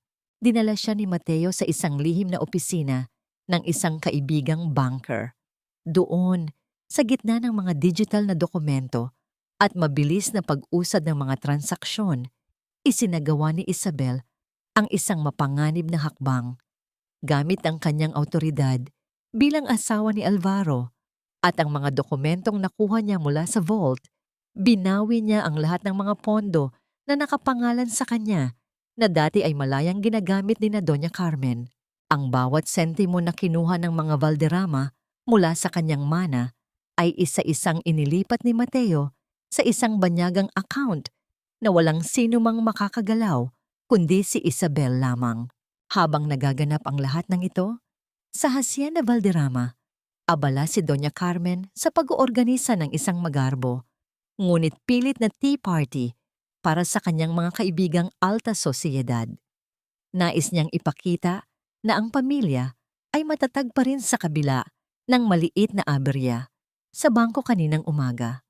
Ang tunog ng mga mamahaling tasa na tumatama sa mga platito at ang plastik na tawanan ng mga matatandang babae ay pumuno sa hardin. Hindi nila alam na ang pundasyon ng kanilang karangyaan ay unti-unti nang gumuho. Nang matapos ang lahat ng legal na aspeto, inihatid ni Mateo si Isabel pabalik sa hasyenda. Ang ulan ay tumigil na, ngunit ang gabi ay nananatiling malamig at madilim. Sa loob ng sasakyan, namayani ang isang mahabang katahimikan, isang katahimikan na hindi nakakailang, kundi puno ng mga bagay na hindi masabi. Napansin ni Mateo ang panginginig ni Isabel dahil sa lamig ng aircon at sa pagod ng maghapon. Hindi siya nagsalita. Sa halip ay dahan-dahang iniabot ang kanyang itim na coat na nakasabit sa likod ng upuan. Maingat niya itong ipinatong sa mga balikat ni Isabel. Ang amoy ng coat ni Mateo, amoy ng malinis na labada at banayad na pabango, ay tila isang kuta na nagpoprotekta sa kanya. Isinandal ni Isabel ang kanyang ulo sa sandalan ng upuan, ninanamnamang sandaling iyon ng kapayapaan. Sa gitna ng gulo ng kanyang buhay, si Mateo ang naging tanging anghat ng kanyang kaligtasan. Bago siya bumaba, maingat niyang itinupi ang coat at hinaplos ang tela nito. Isang tahimik na pasasalamat na mas malakas pa sa anumang salita. Salamat, Mateo, sa lahat, bulong ni Isabel bago tuluyang lumabas ng sasakyan. Pagpasok niya sa mansyon, sinalubong siya ng isang nakakabininging katahimikan. Ngunit ang katahimikang iyon ay agad na nawasak ng isang malakas na tunog ng pagbagsak ng kung anong bagay mula sa opisina ni Alvaro. Ang tunog ng nababasag na baso ay umalingaw-ngaw sa buong bahay. Nagmamadaling tumakbo si Isabel at nakita niya si Alvaro na nakatayo sa harap ng kanyang computer. Ang kanyang mukha ay kasing pula ng apoy at ang kanyang mga mata ay nanunulis sa galit. Sa harap niya, ang accountant ng pamilya ay nanginginig sa takot. Anong ibig mong sabihin na zero ang balance natin? Ang hiyaw ni Alvaro, ang kanyang boses ay yumanig sa mga pader ng mansyon. Lahat ng accounts, lahat ng reserves, nawala sa loob ng isang oras? Paanong nangyari iyon? Binagsak ni Alvaro ang kanyang kamao sa lamesa, dahilan upang tumilapon ang mga papeles sa sahig. Lumingon siya at nakita si Isabel na nakatayo sa may pintuan. Ang kanyang paghinala ay nagsimulang mamuo. Ngunit bago pa siya makapagsalita, ang telepono sa lamesa ay muling tumunog. Isang mensahe ang dumating para kay Alvaro mula sa kanyang mga pinagkakautangang asahoy din. Ang pondo na inaasahan nilang pambayad sa interes ngayong gabi ay hindi pumasok. Ang banta ng panganib ay hindi na lang legal. Ito ay pisikal na. Nakatayo lang si Isabel, ang kanyang mukha ay payapa at walang emosyon. Ngunit sa loob niya, ang bawat sigaw ni Alvaro ay tila isang matamis na musika. Ang bagyong kanyang itinanim ay nagsisimula nang anihin ang lahat ng mga tuyong dahon ng kasakiman. Ang galit ni Alvaro ay tila isang apoy na walang sapat na panggatong, naghahanap ng masisilaban sa gitna ng kanyang pagkagapi. Sa loob ng opisina, ang amoy ng alak at ang usok ng kanyang sigarilyo ay humahalo sa bigat ng hangin, tila dumiin sa kanyang balikat. Dahil sa desperasyon na maisalba ang kanyang imahe at ang pangakong karangyaan kay Stella, gumawa siya ng isang hakbang na magdadala sa kanya sa madilim na bangin, ang humiram ng pera sa mga hindi kilalang nagpapautang sa ilalim ng lupa na hindi niya alam ay bahagi ng patibong na inihanda ni Mateo. Kinabukasan, ipinatawag ni Alvaro si Isabel sa gitna ng sala. Nakaupo si Doña Carmen sa kanyang paboritong silya, ang kanyang mukha ay parang isang maskara ng bato, habang si Stella ay nakasandal sa balikat ni Alvaro, suot ang pulang bestidong tinahi ni Isabel. Ang kulay ng tela ay kasing tingkad ng dugo, isang matalim na paalala ng bawat gabing pinagpuyatan ni Isabel ang paggawa nito. Walang pasubaling inihagis ni Alvaro ang isang tumpok ng mga papeles sa harap ni Isabel. Ang tunog ng pagtama ng mga papel sa matigas na lamesa ay bumasag sa katahimikan ng silid. "Pirman mo yan, Isabel. Ngayon din." Ang malamig na utos ni Alvaro. Iyan ang kasunduan sa ating paghihiwalay. Wala kang makukuha kahit isang sentimo mula sa pamilyang ito dahil sa loob ng 7 taon, naging pabigat ka lang sa amin. Pirmahan mo at malaya ka nang umalis sa hasyenda bago lumubog ang araw. Tumingin si Isabel sa mga papel. Alam niya mula kay Mateo na ang dokumentong yun ay walang legal na bisa dahil sa maling format nito, isang huling pagtatangka ni Alvaro na linlangin siya. Ngunit sa halip na lumaban, hinayaan niyas na manatiling payapa ang kanyang mukha. Isabel, iha, huwag ka nang maging matigas ang ulo. Sabat ni Doña Carmen habang kumukuha ng isang sobre sa kanyang bag. Inihagis niya ito sa paanan ni Isabel. Heto ang 10,000 piso. Ituring mo itong huling tulong namin sa iyo para may pamasahe ka pabalik sa hirap na pinanggalingan mo. Huwag mo nang hintayin na ipakaladkad kita sa labas ng mga guard. Dahan-dahang yumuko si Isabel upang pulutin ang sobre. Ang bawat kilos niya ay puno ng isang uri ng dignidad na hindi kayang bilhin ng salapi. Hinawakan niya ang sobre at naramdaman ang nipis nito, isang insulto sa bilyon-bilyong halaga ng kanyang pamilya na nilustay ng mga Valderrama. Ngunit sa loob ng kanyang isipan, isang matalim na ngiti ang sumilay. Ang 10,000 pisong ito ay magsisilbing paalala ng kung gaano kababa ang tingin sa kanya ng mga taong pinaglilingkuran niya ng buong puso. Kinuha ni Isabel ang panulat at mabilis na nilagdaan ng papel. Ang bawat kurit ng tinta ay tila pagputol sa huling tanikala na nag-uugnay sa kanya sa impyernong ito. Lumapit si Stella sa kanya. Ang amoy ng pabango nito ay tila isang lason na sumasakal sa paligid. Hinaplos ni Stella ang pulang bestida at tinitigan si Isabel nang may mapanguyam na tingin. Salamat sa lahat ng iniwan mo, Ate Isabel. Ang kwarto, ang asawa, at ang posisyon. Sa wakas, sa akin na ang lahat. Huwag kang mag-alala. Hindi ko hahayaang mapunta sa basura ang lahat ng pinaghirapan mo rito. Tiningnan ni Isabel si Stella mula sa mga mata nito hanggang sa suot na bestida. Sana ay maging kasing tibay ng tahi ng bestidong yan ang iyong kapalaran, Stella. Dahil kapag ang isang bagay ay itinayo sa kasinungalingan, madali itong mawasak sa isang maling hila lang ng sinulid. Hindi naintindihan ni Stella ang ibig sabihin ni Isabel. Ngunit ang lamig sa boses nito ay nagdulot ng isang hindi maipaliwanag na kaba sa puso ng batang babae. Tumalikod na si Isabel.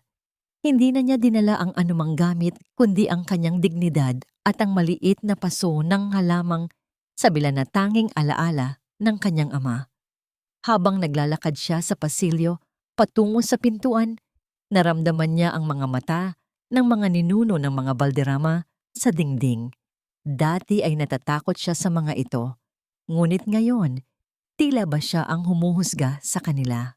Nang makalabas siya sa malaking gate ng hacienda, tumigil siya sandali at tumingin pabalik. Ang mansyon ay mukhang maganda pa rin sa labas, ngunit alam ni Isabel na sa loob nito ay may isang bulok na sistema na malapit ng gumuho. Inilabas niya ang kanyang telepono mula sa bulsa. Isang mabilis na mensahe ang ipinadala niya kay Mateo. Ang mga titik sa screen ay tila mga huling hatol sa isang mahabang kaso. It's time. Let the curtain fall. Pinindot ni Isabel ang send button. Ang tunog ng pagpapadala ng mensahe ay tila isang huling hudyat. Sa dulo ng kalsada, nakita niya ang papasok na sasakyan ni Mateo. Hindi ito ang sasakyang magdadala sa kanya sa pagtakas, kundi ang sasakyang magdadala sa kanya sa kanyang huling paghihiganti. Handa na ang entablado. Ang mga aktor ay nasa kani-kaniyang pwesto. At si Isabel, ang dating alipin, ang siyang magpapabagsak sa tabing ng katarungan. Ang bawat sandali ng katahimikan sa loob ng maliit na opisina ni Mateo ay tila ang paghinto ng hangin bago ang paghagupit ng isang malakas na bagyo.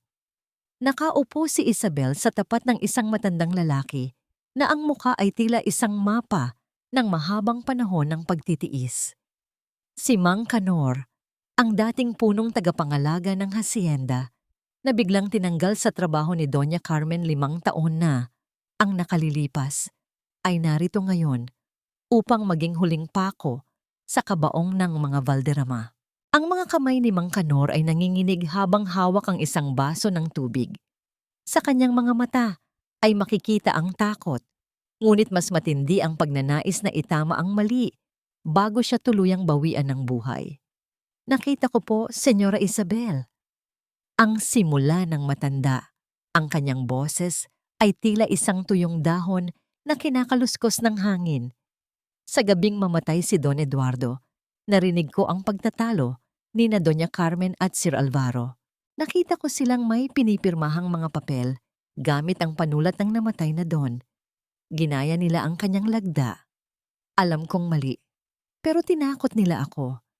Sinabi nilang papatayin nila ang pamilya ko kung magsasalita ako. Naramdaman ni Isabel ang panlalamig ng kanyang buong katawan.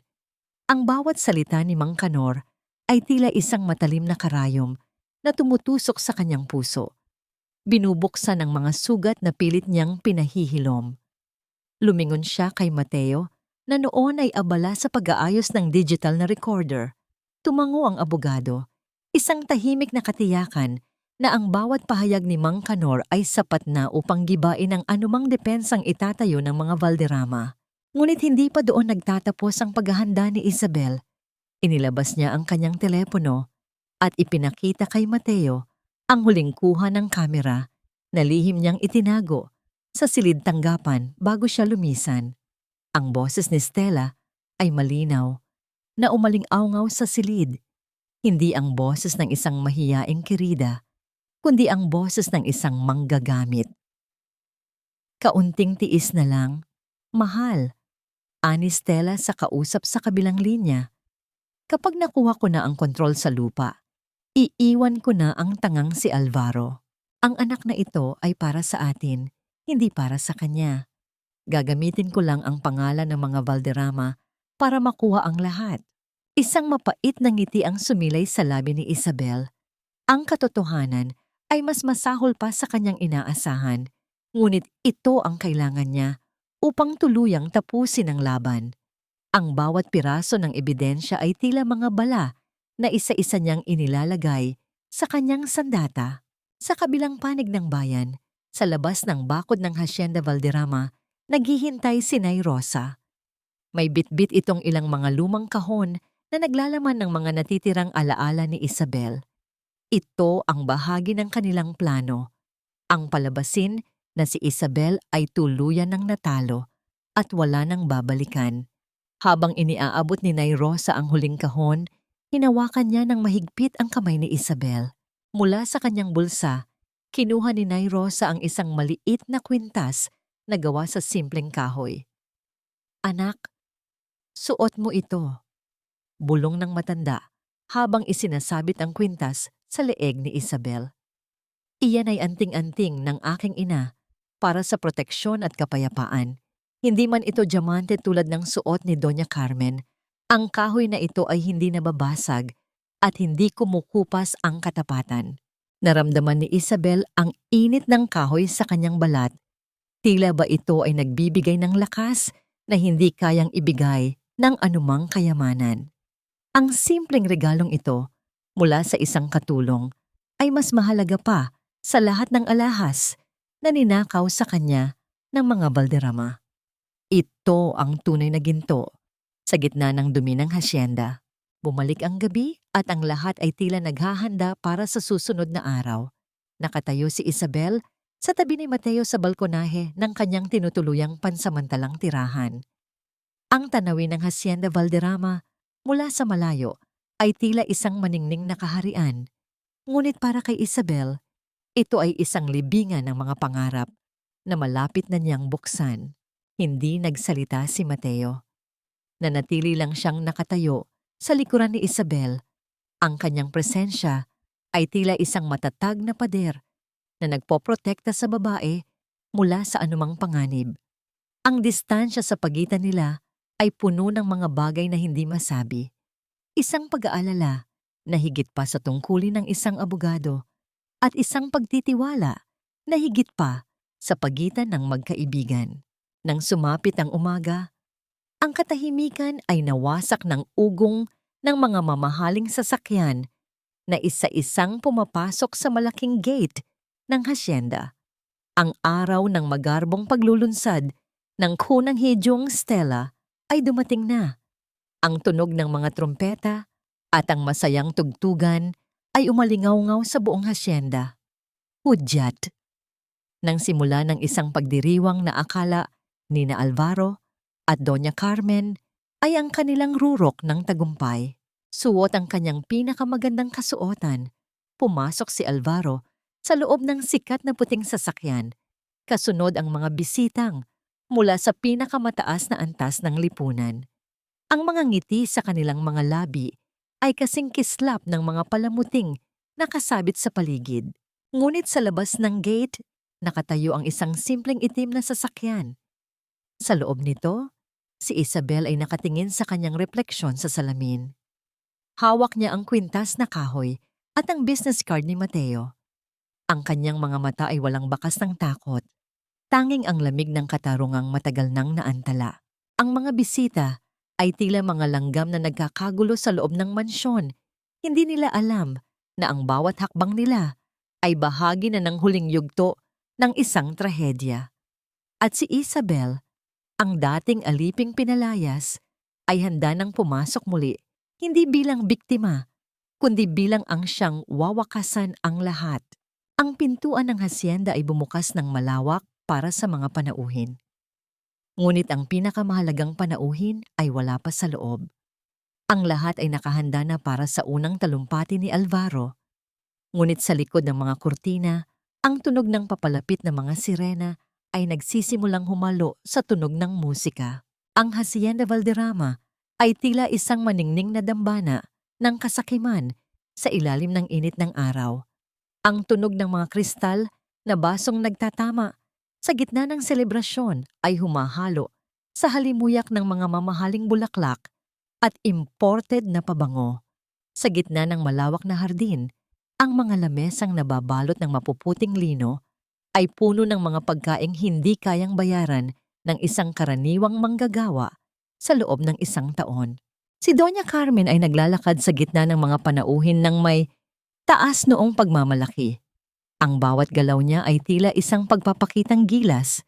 Ang kanyang mga diamante ay kumikinang sa bawat pagngiti niya sa mga asawa ng mga makapangyarihang politiko at negosyante. Ang aking anak na si Alvaro ay tunay na may pangitain. Ang paulit-ulit niyang kwento, ang boses ay puno ng pagyayabang. Hindi lang basta negosyo ang Stella Resort. Ito ay simbolo ng aming pagbangon at katatagan bilang isang pamilya. Sa kabilang dulo, si Alvaro ay nakatayo sa itaas ng isang munting entablado. Suot ang kanyang pinakamagarbong barong. Sa kanyang tabi ay si Stella na tila isang reyna sa suot nitong pulang bestida na tinahi ni Isabel. Ang bawat tahi ng tela ay tila yumayakap sa katawan ni Stella. Ngunit sa bawat pagkakataong tinatamaan ito ng liwanag, tila may kakaibang kinang ang pula. Isang kulay na nagpapaalala sa dumanak na emosyon sa likod ng paggawa nito. Kinuha ni Alvaro ang mikropono. Ang boses niya ay umalingaw-ngaw sa buong hasyenda, puno ng mapanlinlang na karisma. Mga kaibigan, pamilya at mga kasosyo, ang araw na ito ay hindi lamang para sa akin. Ito ay para sa sakripisyo. Ang bawat tagumpay ay nangangailangan ng pagpili. At ang Hacienda Valderrama ay muling napatunayan na ang tradisyon at ang bagong dugo ay kayang magsama para sa kinabukasan. Ngunit sa gitna ng kanyang talumpati, ang masayang tugtugan ay tila nagkaroon ng maling nota. Ang mga ulo ng mga panauhin ay uente-unting lumingon sa direksyon ng malaking pintuan ng hardin. Doon, sa gitna ng katahimikan na biglang bumalot sa paligid, pumasok ang isang babae. Hindi ito ang Isabel na nakasanayan nilang makitang may uling sa mukha o nakayuko sa kusina. Si Isabel ay nakasuot ng isang simple ngunit napakagarang itim na gown na gawa sa seda. Ang itim ay kasing lalim ng gabi at ang kanyang tindig ay kasing tuwid ng isang narra. Wala siyang suot na diamante, tanging ang maliit na kwintas na kahoy mula kay Nay Rosa. Ngunit ang kanyang presensya ay tila isang anino na lumamon sa lahat ng makukulay na palamuti sa paligid. Ang bawat hakbang ni Isabel sa ibabaw ng damo ay tila isang matalim na hudyat. Si Alvaro ay napatigil sa kanyang pagsasalita. Ang kanyang panga ay nanigas at ang mikropono sa kanyang kamay ay bahagyang nayanig. Si Stella ay napakapit ng mahigpit sa braso ni Alvaro. Ang kanyang nangiti ay biglang napalitan ng isang hindi maipaliwanag na takot. Isabel, anong ginagawa mo rito? Ang sigaw ni Alvaro. Ang kanyang boses ay pumutok sa katahimikan. Hindi niya mapigilan ang galit na humalo sa kanyang gulat. Pinalayas ka na, di ba? Guard, ilabas ang babaeng ito. Hindi siya kabilang sa mga panauhin. Mabilis na lumapit ang mga bodyguard. Ngunit bago pa man nila mahawakan ang braso ni Isabel, hinarang sila ng isang matangkad na lalaki na may suot na salamin at hawak na tumpok ng mga papeles. Si Mateo. Ang kanyang tingin ay matalim. Sapat na para mapatigil ang mga tauhan ni Alvaro. Si Doña Carmen ay naglakad patungo kay Isabel. Ang kanyang mukha ay parang isang maskara ng galit. Sa kanyang sobrang gulat at pagngangalit, nabitawan ng matanda ang kanyang mamahaling paypay na gawa sa lila na luma. Ang paypay ay bumagsak sa lupa. Isang tunog ng pagkabasag ng karangalan. Dahan-dahang yumuko si Isabel. Sa harap ng lahat ng mga panauhin, pinulot niya ang paypay ni Doña Carmen. Tinitigan niya ang matanda sa mga mata. Isang tingin na walang halong takot, kundi puno ng isang malamig na kapangyarihan. Inabot niya ang paypay sa matanda at marahang ipinatong ito sa nanginginig na palad ni Doña Carmen. Nahulog po ang inyong maskara, Doña Carmen. Bulong ni Isabel, sapat na malakas para marinig ng mga nasa malapit. Bumalik si Isabel sa gitna ng entablado. Hindi siya naghintay na imbitahan. Kinuha niya ang mikropono mula sa nakapako sa tayong si Alvaro. Ang kanyang boses, nang magsimula siyang magsalita, ay tila isang malamig na agos ng tubig na dahan-dahang lumulunod sa lahat. Huwag kayong mag-alala, aalis din ako, ani Isabel sa lahat ng mga panauhin. Ngunit bago ako lumisan, may ipapamigay lang akong ilang mga souvenir para sa selebrasyong ito. Isang maliit na regalo mula sa katotohanan. Iwinagayway ni Isabel ang kanyang kamay. Sa sandaling iyon, ang mga tauhan ni Mateo na nakasuot ng mga itim na barong ay pumasok sa gitna ng mga lamesa. May dalang mga kulay kape na envelope. Ang bawat panauhin, bawat kudong, at bawat miyembro ng media ay nakatanggap ng isa. Buksan ninyo. Ang utos ni Isabel. Ang kanyang boses ay puno ng kapangyarihan. Dahil sa loob ng sobrang iyan, makikita ninyo ang tunay na pundasyon kung saan itinayo ang resort na ito. Ang dugo, ang pagnanakaw, at ang mga peking pirma na naging dahilan ng inyong pagdiriwang. Ang tunog ng pagpunit ng mga envelope ay umalingaw-ngaw sa buong hasyenda. Tila ba ito ang tunog ng pagbagsak ng mga pader ng isang kuta? Ang tunog ng sunod-sunod na pagpunit ng mga envelope ay tila isang malakas na kulog na bumasag sa mapagpanggap na katahimikan ng Hacienda Valderrama. Narinig ang sama-samang pagsinghap ng mga panauhin nang makita ang mga kopya ng mga pekeng dokumento, ang mga bank statement na nagpapakita ng ilegal na paglilipat ng pondo, at ang mga lihim na sulat ni Don Eduardo. Ang mga bulong-bulungan ay kumalat na parang apoy sa tuyong damo. Nilalamon ang reputasyon na kay tagal na iningatan ni Doña Carmen. Si Mateo ay humakbang pasulong. Ang kanyang anyo ay kasing talas ng isang bagong hasang patalim. Hawak niya ang mga orihinal na papeles na may selyo ng korte. Mga kaibigan at mga kasosyo sa negosyo, Ang tinitingnan ninyo ay ang katibayan ng isang sistematikong pagnanakaw. Ang deklarasyon ni Mateo, ang kanyang boses ay malakas at hindi nayayanig. Noong 2019, ginamit ng pamilyang ito ang insurance ng mga magulang ni Isabel upang isalba ang kanilang sarili habang ginagawa nilang alipin ang tunay na nagmamay-ari ng yaman. Ang bawat pirma ni Don Eduardo sa mga huling dokumento ng pagsasanla ay pekeng lahat. Ang mga kodong na kanina lang ay nakikipagngisihan kay Alvaro ay biglang nagbago ang anyo. Ang galit at pagdududa ay makikita sa kanilang mga mukha. Anong ibig sabihin nito, Alvaro? Ang sigaw ng isa sa pinakamalaking investor. Ginamit niyo ang aming pangalan sa isang proyektong itinayo sa nakaw na lupa. Si Isabel ay tumayo sa gitna ng entablado. Ang boses niya ay malinaw at puno ng dignidad nang simulan niyang basahin ang mga pangalan ng kanyang mga magulang. Ang lupang ito ay hindi kailanman naging inyo, ani Isabel. Tumingin siya ng diretso sa mga mata ni Alvaro. Ito ay pagmamay-ari ng mga Rivas. Ang bawat sentimong ginastos ninyo sa loob ng 7 taon ay ninakaw ninyo sa isang babaeng itinuring ninyong basahan. Sa gitna ng kaguluhan, si Doña Carmen ay tila isang gusali na unti-unting nagigiba. Humawak siya sa kanyang dibdib. Ang kanyang mukha ay naging kasing puti ng papel. Kasinungalingan iyan. Isang pakanalang yan ng isang inggitirang babae. Ang hiyaw ng matanda, ngunit ang kanyang boses ay nanginginig at walang naniniwala sa kanya. Lalo pang nagkagulo nang lumabas mula sa likod ni Mateo si Mang Kanor.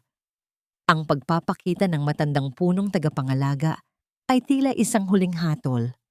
Totoo ang lahat ng sinabi ni Senyora Isabel, ani Mang Kanor, habang nakaturo kay Doña Carmen. Saksi ako sa gabi ng inyong panggagaya sa pirma ng yumaong Don Eduardo. Tinakot niyo ako, ngunit ngayon, hindi na ako papayag na manahimik. Dahil sa matinding hiya at desperasyon, tuluyan nang nawala ang katinuan ni Alvaro. Sa harap ng lahat ng mga panauhin at ng media, sumugod siya patungo kay Isabel. Ang kanyang mga mata ay nanlilisik sa galit. Ang kanyang kamay ay nakataas, handang saktan ang asawang akala niya ay kaya niyang apak-apakan habang buhay. Walang hiya ka, Isabel! Sinira mo ang buhay ko! Ang bulyaw ni Alvaro. Ngunit bago pa man dumampi ang kamay ni Alvaro kay Isabel, mabilis na humarang si Mateo. Sa isang malakas at matikas na pagkilos, hinawakan ni Mateo ang braso ni Alvaro at pinihit ito patalikod. Ang lakas ni Mateo ay hindi mapapantayan nang nagpupumiglas na si Alvaro. Subukan mong saktan siya at hindi lang kulungan ang bagsak mo, Alvaro. Ang mariing banta ni Mateo. Ang kanyang boses ay galing sa pinakamalalim na bahagi ng kanyang pagkatao. Marahan niyang itinulak si Alvaro palayo. Tinitiyak na si Isabel ay ligtas sa kanyang likuran. Inayos ni Isabel ang kanyang sarili. Hindi siya nagpakita ng takot. Sa halip ay kinuha niya ang tumpok ng mga dokumento ng paghihiwalay na ipinapirma sa kanya ni Alvaro noong nakaraang araw. Pinunit niya ito sa harap ng asawa at isinaboy ang mga piraso ng papel sa hangin, tila mga puting talulot na sumasayaw sa gitna ng pagkatalo ng mga Valderrama. Hindi mo ako pinapalaya sa bahay na ito, Alvaro, ani Isabel. Ang bawat salita ay kasing bigat ng ginto. Dahil ang Hacienda Valderrama ay nakapangalan na sa akin bilang kabayaran sa lahat ng ninakaw ninyo. Kayo ang lumaya sa pamamahay ko. Ngayon din, ang mga panauhin ay tila nakapanood ng isang pelikula na may pinakamatamis na wakas. Ang katahimikan ay muling binalot ng mga sirena ng pulis na papasok na sa malaking gate. Ang mga asul at pulang ilaw ay nagsimulang maglaro sa mga pader ng mansyon. Isang golden moment ang naganap nang si Isabel ay dahan-dahang naglakad patungo sa upuan ni Doña Carmen. Hindi niya ito tinaasan ng boses. Sa halip, kinuha niya ang kanyang panyo at marahang pinunasan ang mantsa ng luha at pawis sa mukha ng matanda. Isang kilos na tila pagpapakita na ang tunay na kapangyarihan ay nasa pagpapatawad na may kasamang katarungan, hindi sa pananakit. Pagkatapos, ay dahan-dahang tinapik ni Isabel ang sariling balikat na tila itinataktak ang alikabok ng 7 taong pagtitiis. Sa gitna ng lahat, si Stella ay nakitang pilit na sumisingit sa gitna ng mga tao. Ang kanyang pulang bestida ay tila isang target sa gitna ng gulo. May bitbit siyang isang bag na punong-puno ng mga alahas na ninakaw sa kwarto ni Doña Carmen. Sa gitna ng kalituhan, nagmamadali siyang tumakbo patungo sa pintuan ng likuran. Ang kanyang mga mata ay naghahanap ng paraan upang makatakas bago pa man siya maabutan ng mga awtoridad. Ngunit sa dulo ng pasilyo, may isang anino na humarang sa kanyang dadaanan. Ang bawat hakbang ni Stella patungo sa kalayaan ay tila nauuwi sa isang madilim na eskinita ng pagkatalo. Sa dulo ng pasilyo, kung saan ang liwanag ng araw ay hindi na makaabot, ang aninong humarang sa kanya ay dahan-dahang gumalaw. Hindi ito ang pulis, kundi isang lalaking may malalim na pilat sa mukha at may bitbit na aura ng panganib. Si Ricardo, ang tunay na ama ng batang dinadala ni Stella at ang lalaking pinagkakautangan niya sa songbak. Saan ka pupunta, Stella? Akala mo ba ay makakatakas ka na dala ang mga diamanteng ito habang ako ay naiiwan sa labas? Ang malamig na tanong ni Ricardo. Ang kanyang boses ay tila isang babala ng kamatayan. Marahas niyang hinablot ang bag mula sa nanginginig na kamay ni Stella. Ang mga ito ay kulang pa sa lahat ng perang nilustay mo sa akin. Samantala, sa gitna ng nagkakagulong hardin, ang tunog ng mga posas na naglalapat sa mga pulso ni Alvaro ay tila ang huling hudyat ng pagbagsak ng kanyang imperyo. Ang golden boy ng mga Valderrama na dati ay hindi madampian ng dumi ay kinakaladkad ngayon ng mga awtoridad sa harap ng mga taong dati ay humahanga sa kanya. Ang kanyang barong ay gusot-gusot at ang kanyang mga mata ay puno ng takot at kahihiyan. Isang uri ng kahihiyang mas masakit pa sa anumang latigo. Si Doña Carmen ay hindi nakayanan ng tanawin. Bumigay ang kanyang mga tuhod at tuluyan siyang napaupo sa malamig na sahig ng entablado. Ang kanyang mamahaling alahas ay tila naging mga kadenang nagpapabigat sa kanya. Sa kanyang desperasyon, gumapang siya patungo sa kinaroroonan ni Isabel. Ang kanyang mga kamay ay pilit na umaabot sa laylayan ng itim na gown ng kanyang dating manugang. Isabel, anak, maawa ka. Ang pagmamakaawa ni Doña Carmen, ang kanyang boses ay basag at puno ng hikbi. Pamilya tayo, di ba? Huwag mong hayaang mabulok sa kulungan ng asawa mo. Patawarin mo kami. Gagawin ko ang lahat. Ibabalik ko ang lahat. Huwag mo lang kaming talikuran ng ganito. Tumingin si Isabel sa matanda mula sa itaas. Ang kanyang mga mata ay walang bakas ng galit, kundi isang malalim na pagkapagod at awa na hinaluan ng katarungan. Dahan-dahan niyang inalis ang kamay ng matanda mula sa kanyang damit. Pamilya? Ang mahinang tanong ni Isabel. Ang bawat pantig ay kasing lamig ng hanging amihan. Ang pamilya ay hindi nagnanakaw ng kinabukasan ng isa't isa. Ang pamilya ay hindi pumapatay ng dangal para lang sa pera. Noong oras na pinagsilbihan ko kayo ng may katapatan, itinuring niyo akong basura.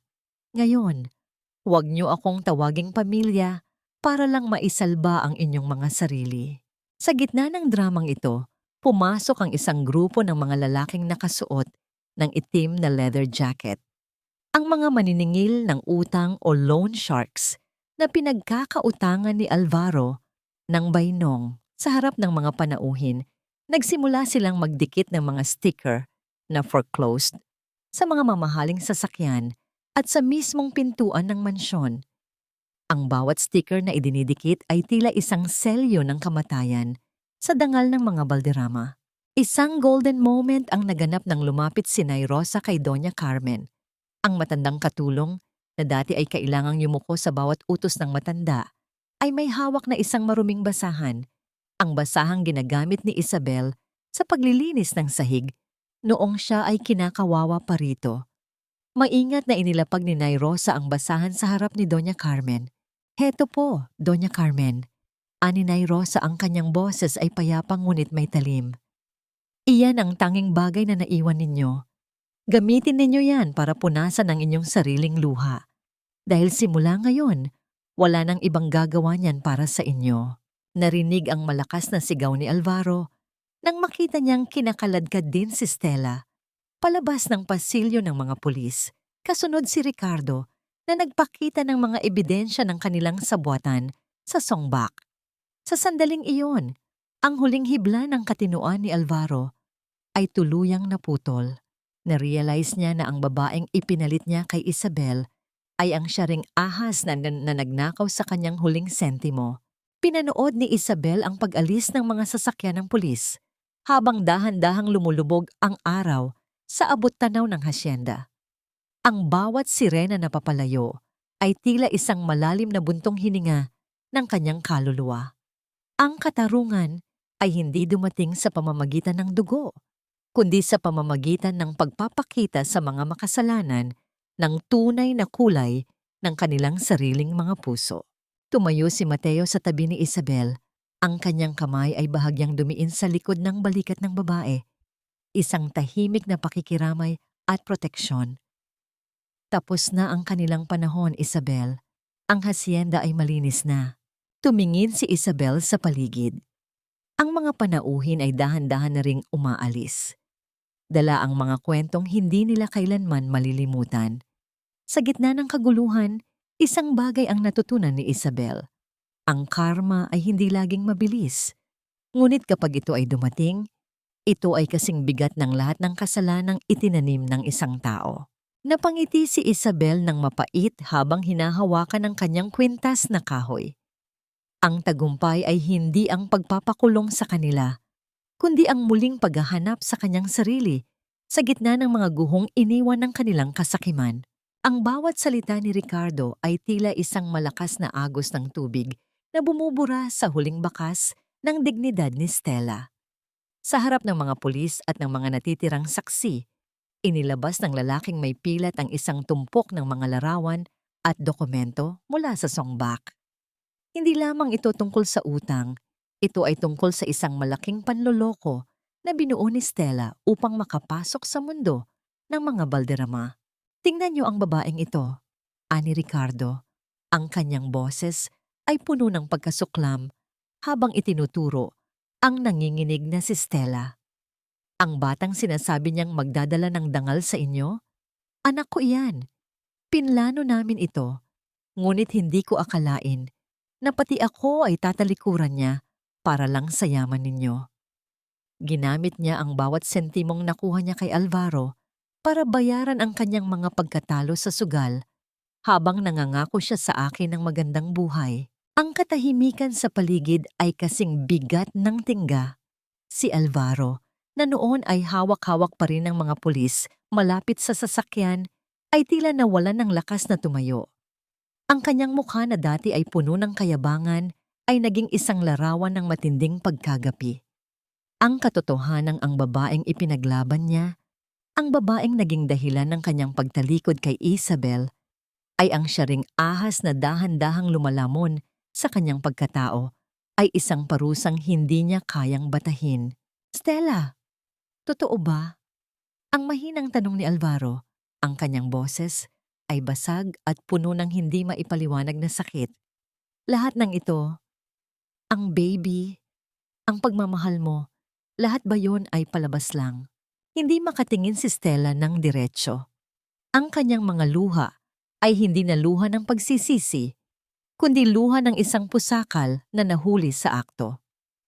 Ano ba ang inaasahan mo, Alvaro? Na mamahalin kita dahil lang sa apelyido mo? Ang ganti ni Stella, ang kanyang boses, ay biglang naging matigas at bastos. Kailangan ko ng pera at ikaw ang pinakamadaling biktima. Masyado kang nabulag sa sarili mong pride kaya hindi mo nakita ang nasa harap mo. Isang malakas na hikbi ang kumawala sa dibdib ni Alvaro. Sa sandaling iyon, ang kanyang narcissistic collapse ay naging ganap. Na-realize niya na itinapon niya ang isang diamante, si Isabel, para sa isang piraso ng bubog na walang ibang ginawa kundi sugatan siya. Ang bawat pang-aalipustang ginawa niya kay Isabel ay bumalik sa kanya ng 10 ulit ang sakit. Dinala na ng mga pulis si Stella patungo sa sasakyan. Kasunod si Ricardo na magsisilbing testigo. Bago tuluyang isara ang pinto, lumingon si Stella kay Isabel. Sa kanyang desperasyon, sumigaw siya ng may pagmamakaawa. Ate Isabel, maawa ka. Para sa baby ko. Tulungan mo ako. Pamilya rin tayo. Tinitigan siya ni Isabel ng matagal. Ang kanyang mga mata ay kasing lamig ng marmol. Ang awa ko ay naubos na sa bawat gabing pilit kong pinupunasan ang mga luha ko habang nananahi ako ng damit mo, Stella. Ang mahinahong sagot ni Isabel. At huwag mo akong tawaging ate dahil ang kapatid ay marunong magpahalaga, hindi marunong manira ng tahanan. Ang tunog ng pagsara ng pinto ng sasakyan ng pulis ay tila ang huling tuldok sa isang madilim na kabanata. Pinanood ni Isabel ang pag-alis ng mga sasakyan hanggang sa maging maliliit na ilaw na lamang ang mga ito sa malayo. Ang Hacienda Valderrama ay muling binalot ng katahimikan, isang katahimikang malinis, payapa, at malaya mula sa mga anino ng panlilinlang. Isang golden moment ang naganap nang tumingin si Isabel sa kalangitan. Ang mga bituin ay nagsisimula ng magpakita at ang simoy ng hangin ay may dalang amoy ng basang lupa at mga sariwang bulaklak. Sa unang pagkakataon, sa loob ng 7 taon, naramdaman ni Isabel na ang bawat hininga niya ay hindi na galing sa pagtitiis, kundi galing sa tunay na kalayaan. Ang kanyang puso, na dati ay parang isang tuyong disyerto, ay tila dahan-dahang dinidilig ng pag-asa. Ang mga panauhin ay kanina pa nagsialis at ang mga ilaw ng mansyon ay isa-isang pinapatay ni Nay Rosa. Ang malawak na sala, na dati ay saksi sa mga hiyaw ng pang-aalipusta, ay payapa na ngayon. Sa gitna ng dilim, tanging ang anino ni Isabel ang natitira. Nakatayo ng matuwid at hindi na nayayanig. Narinig niya ang mahinang yabag ng mga paa sa ibabaw ng graba sa labas. Ang pinto ay dahan-dahang bumukas at iniluwan nito ang bulto ng isang lalaking hindi siya iniwan sa gitna ng uno. Si Mateo ay pumasok. Ang kanyang mga mata ay naghahanap kay Isabel sa gitna ng dilim. Wala siyang dalang kahit anong papeles, tanging ang kanyang tapat na presensya. Tumayo si Mateo sa tapat ni Isabel. Sapat na ang layo upang bigyan siya ng puwang, ngunit sapat na malapit upang maramdaman ang init ng kanyang katapatan. Tapos na ang gabi, Isabel. Ani Mateo, ang kanyang tinig ay tila isang banayad na haplos sa pagod na diwa ng babae.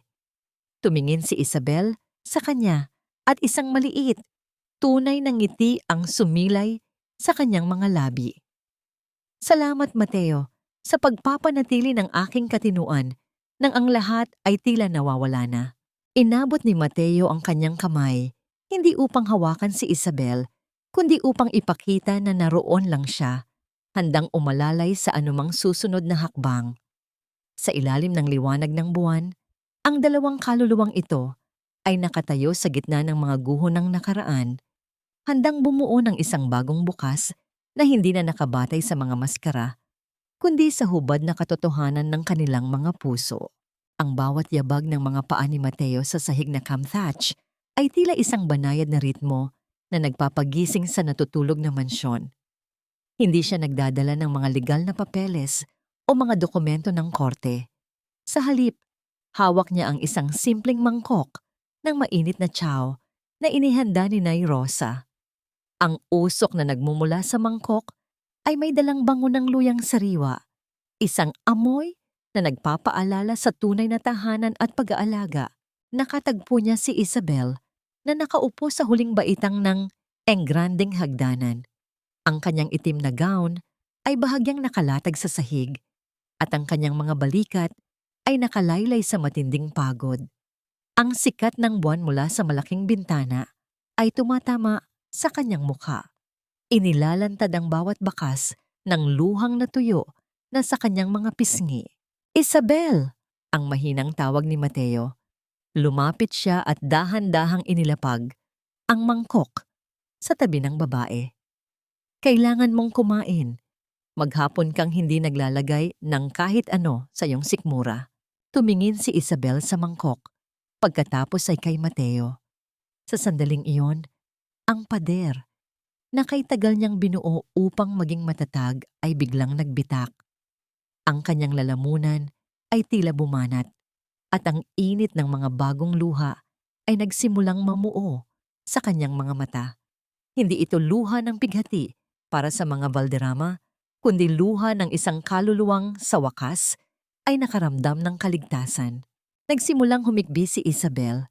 Ang bawat hikbi ay tila isang pagpapakawala ng 7 taon ng pananahimik, ng 7 taon ng paglunok ng sariling dugo, at ng 7 taon ng pagiging anino sa sariling buhay. Ang tunog ng kanyang pag-iyak ay umalingaw-ngaw sa tahimik na bulwagan, isang malakas na pag-amin ng kanyang kahinaan at ang kanyang muling pagkabuo. Hindi lumapit si Mateo upang yakapin siya ng sapilitan. Sa halip, naupo lamang ang abogado sa baitang na nasa ibaba ni Isabel. Pinapanatili ang isang distansyang puno ng respeto. Nanatili siyang tahimik, nagsisilbing isang matatag na poste sa gitna ng kanyang emosyonal na pagguho. Ligtas ka na, Isabel. Ang tanging bulong ni Mateo, ang kanyang boses, ay tila isang angkla sa gitna ng malalim na dagat. Wala nang mananakit sa iyo rito. Ang bawat sulok ng mansyong ito ay iyo na muli. Lumipas ang mga araw, at ang Hacienda Valderrama ay dahan-dahang nagbago ang anyo. Ang mga mabibigat at madidilim na kurtina na pinili ni Doña Carmen ay pinalitan ni Isabel ng mga telang kulay puti at asul. Hinahayaang pumasok ang sikat ng araw sa bawat silid. Ang mga larawan ng mga ninunong Valderrama na tila laging humuhusga sa kanya ay inilipat sa imbakan. Sa kanilang lugar, naglagay si Isabel ng mga sariwang bulaklak at mga simpleng sining na nagpapakita ng kagandahan ng kalikasan. Isang hapon, sa harap ng malaking gate, ipinag-utos ni Isabel ang pagpapalit ng pangalan ng dientrang. Ang dating Hacienda Valderrama ay binura at pinalitan ng gintong titik na nagsasabing Hacienda Rivas, ang apelyido ng kanyang mga magulang. Ito ang kanyang paraan ng pagbibigay pugay sa mga taong tunay na nagpahalaga sa lupang ito. Tinawag ni Isabel ang lahat ng mga manggagawa at katulong sa sala. Sa harap ni Nanay Rosa at Mang Kanor, ipinahayag niya ang bagong patakaran. Simula ngayon, wala nang ituturing na alipin sa bahay na ito. Kayo ang aking pamilya. Ani Isabel, ang kanyang boses ay puno ng sigla. Itinaas niya ang sahod ng lahat at ginawang opisyal na tagapamahala si Nay Rosa. Ang katuwaan sa mga mata ng mga tao ay mas maliwanag pa sa anumang diamanteng suot ni Doña Carmen noon.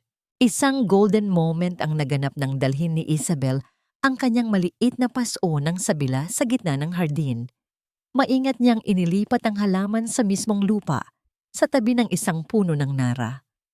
Habang dinidilig niya ang halaman, naramdaman niya ang dumi sa kanyang mga kuko at ang init ng lupa sa kanyang mga palad. Para sa kanya, ito ang tunay na tagumpay, ang maibalik ang kanyang mga ugat sa lupang tunay na nagmamay-ari sa kanya. Nang bumalik siya sa loob ng kanyang opisina, nakita ni Isabel ang isang puting envelope sa ibabaw ng kanyang mesa. Akala niya ay tungkol muli ito sa mga natitirang legal na usapin. Ngunit nang buksan niya ito, isang simpleng tiket para sa isang konsyerto ng musikang klasiko ang lumabas. May kasama itong maikling mensahe na isinulat sa isang papel na amoy tinta at lumang aklat. Hindi para sa kaso, kundi para sa iyong kapayapaan. Maghihintay ako sa labas ng 7:00 ng gabi. Mateo. Ang puso ni Isabel ay tumibok ng may kakaibang ritmo. Isang ritmo na hindi na diktado ng takot, kundi ng isang munting kislap ng pag-asa para sa isang bagong simula. Tumingin siya sa labas ng bintana kung saan ang mga dahon ng mga puno ay sumasayaw sa ihip ng hangin.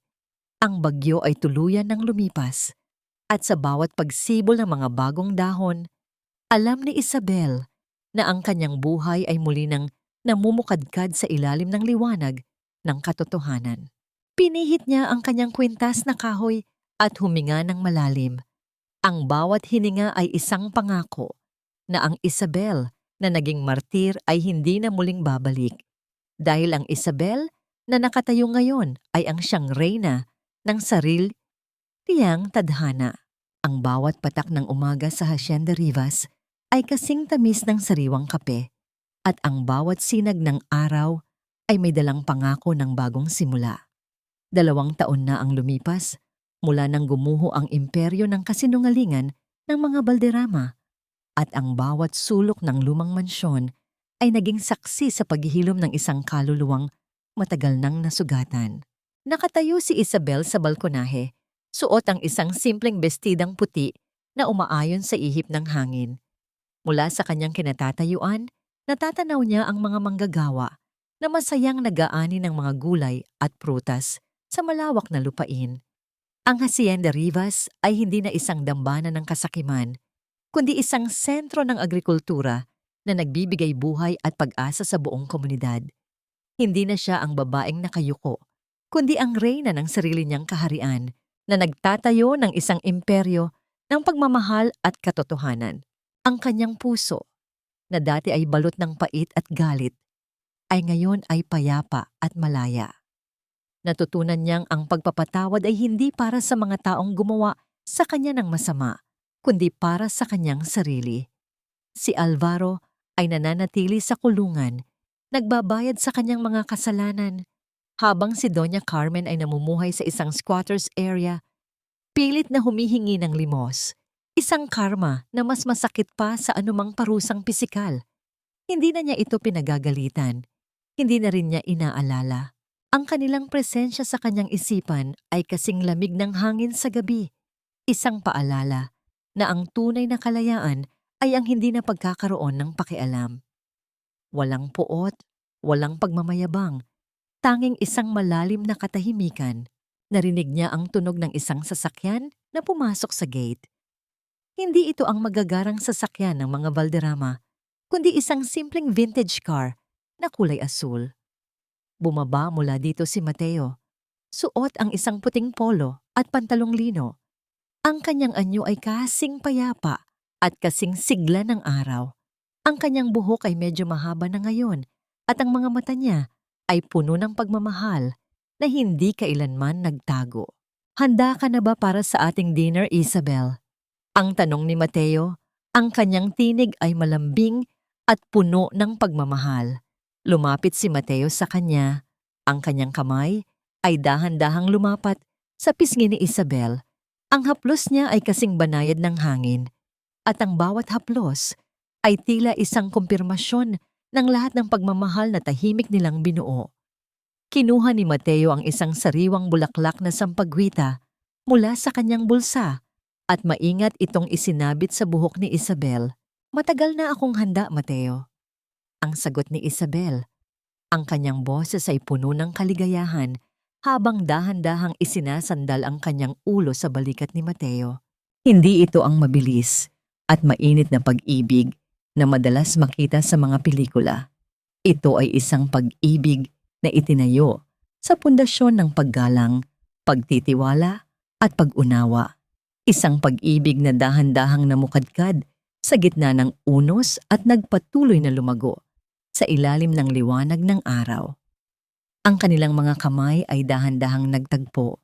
Ang bawat daliri ay tila umaayon sa kapwa daliri. Isang tahimik na pangako na kailanman ay hindi na muling bibitaw. Ang aral na natutunan ni Isabel ay kasing lalim ng mga ugat ng mga puno sa Hacienda Rivas. Ang tunay na pag-ibig ay hindi nasusukat sa haba ng pagtitiis, kundi sa tapang na piliin ang sarili ng walang pag-aalinlangan.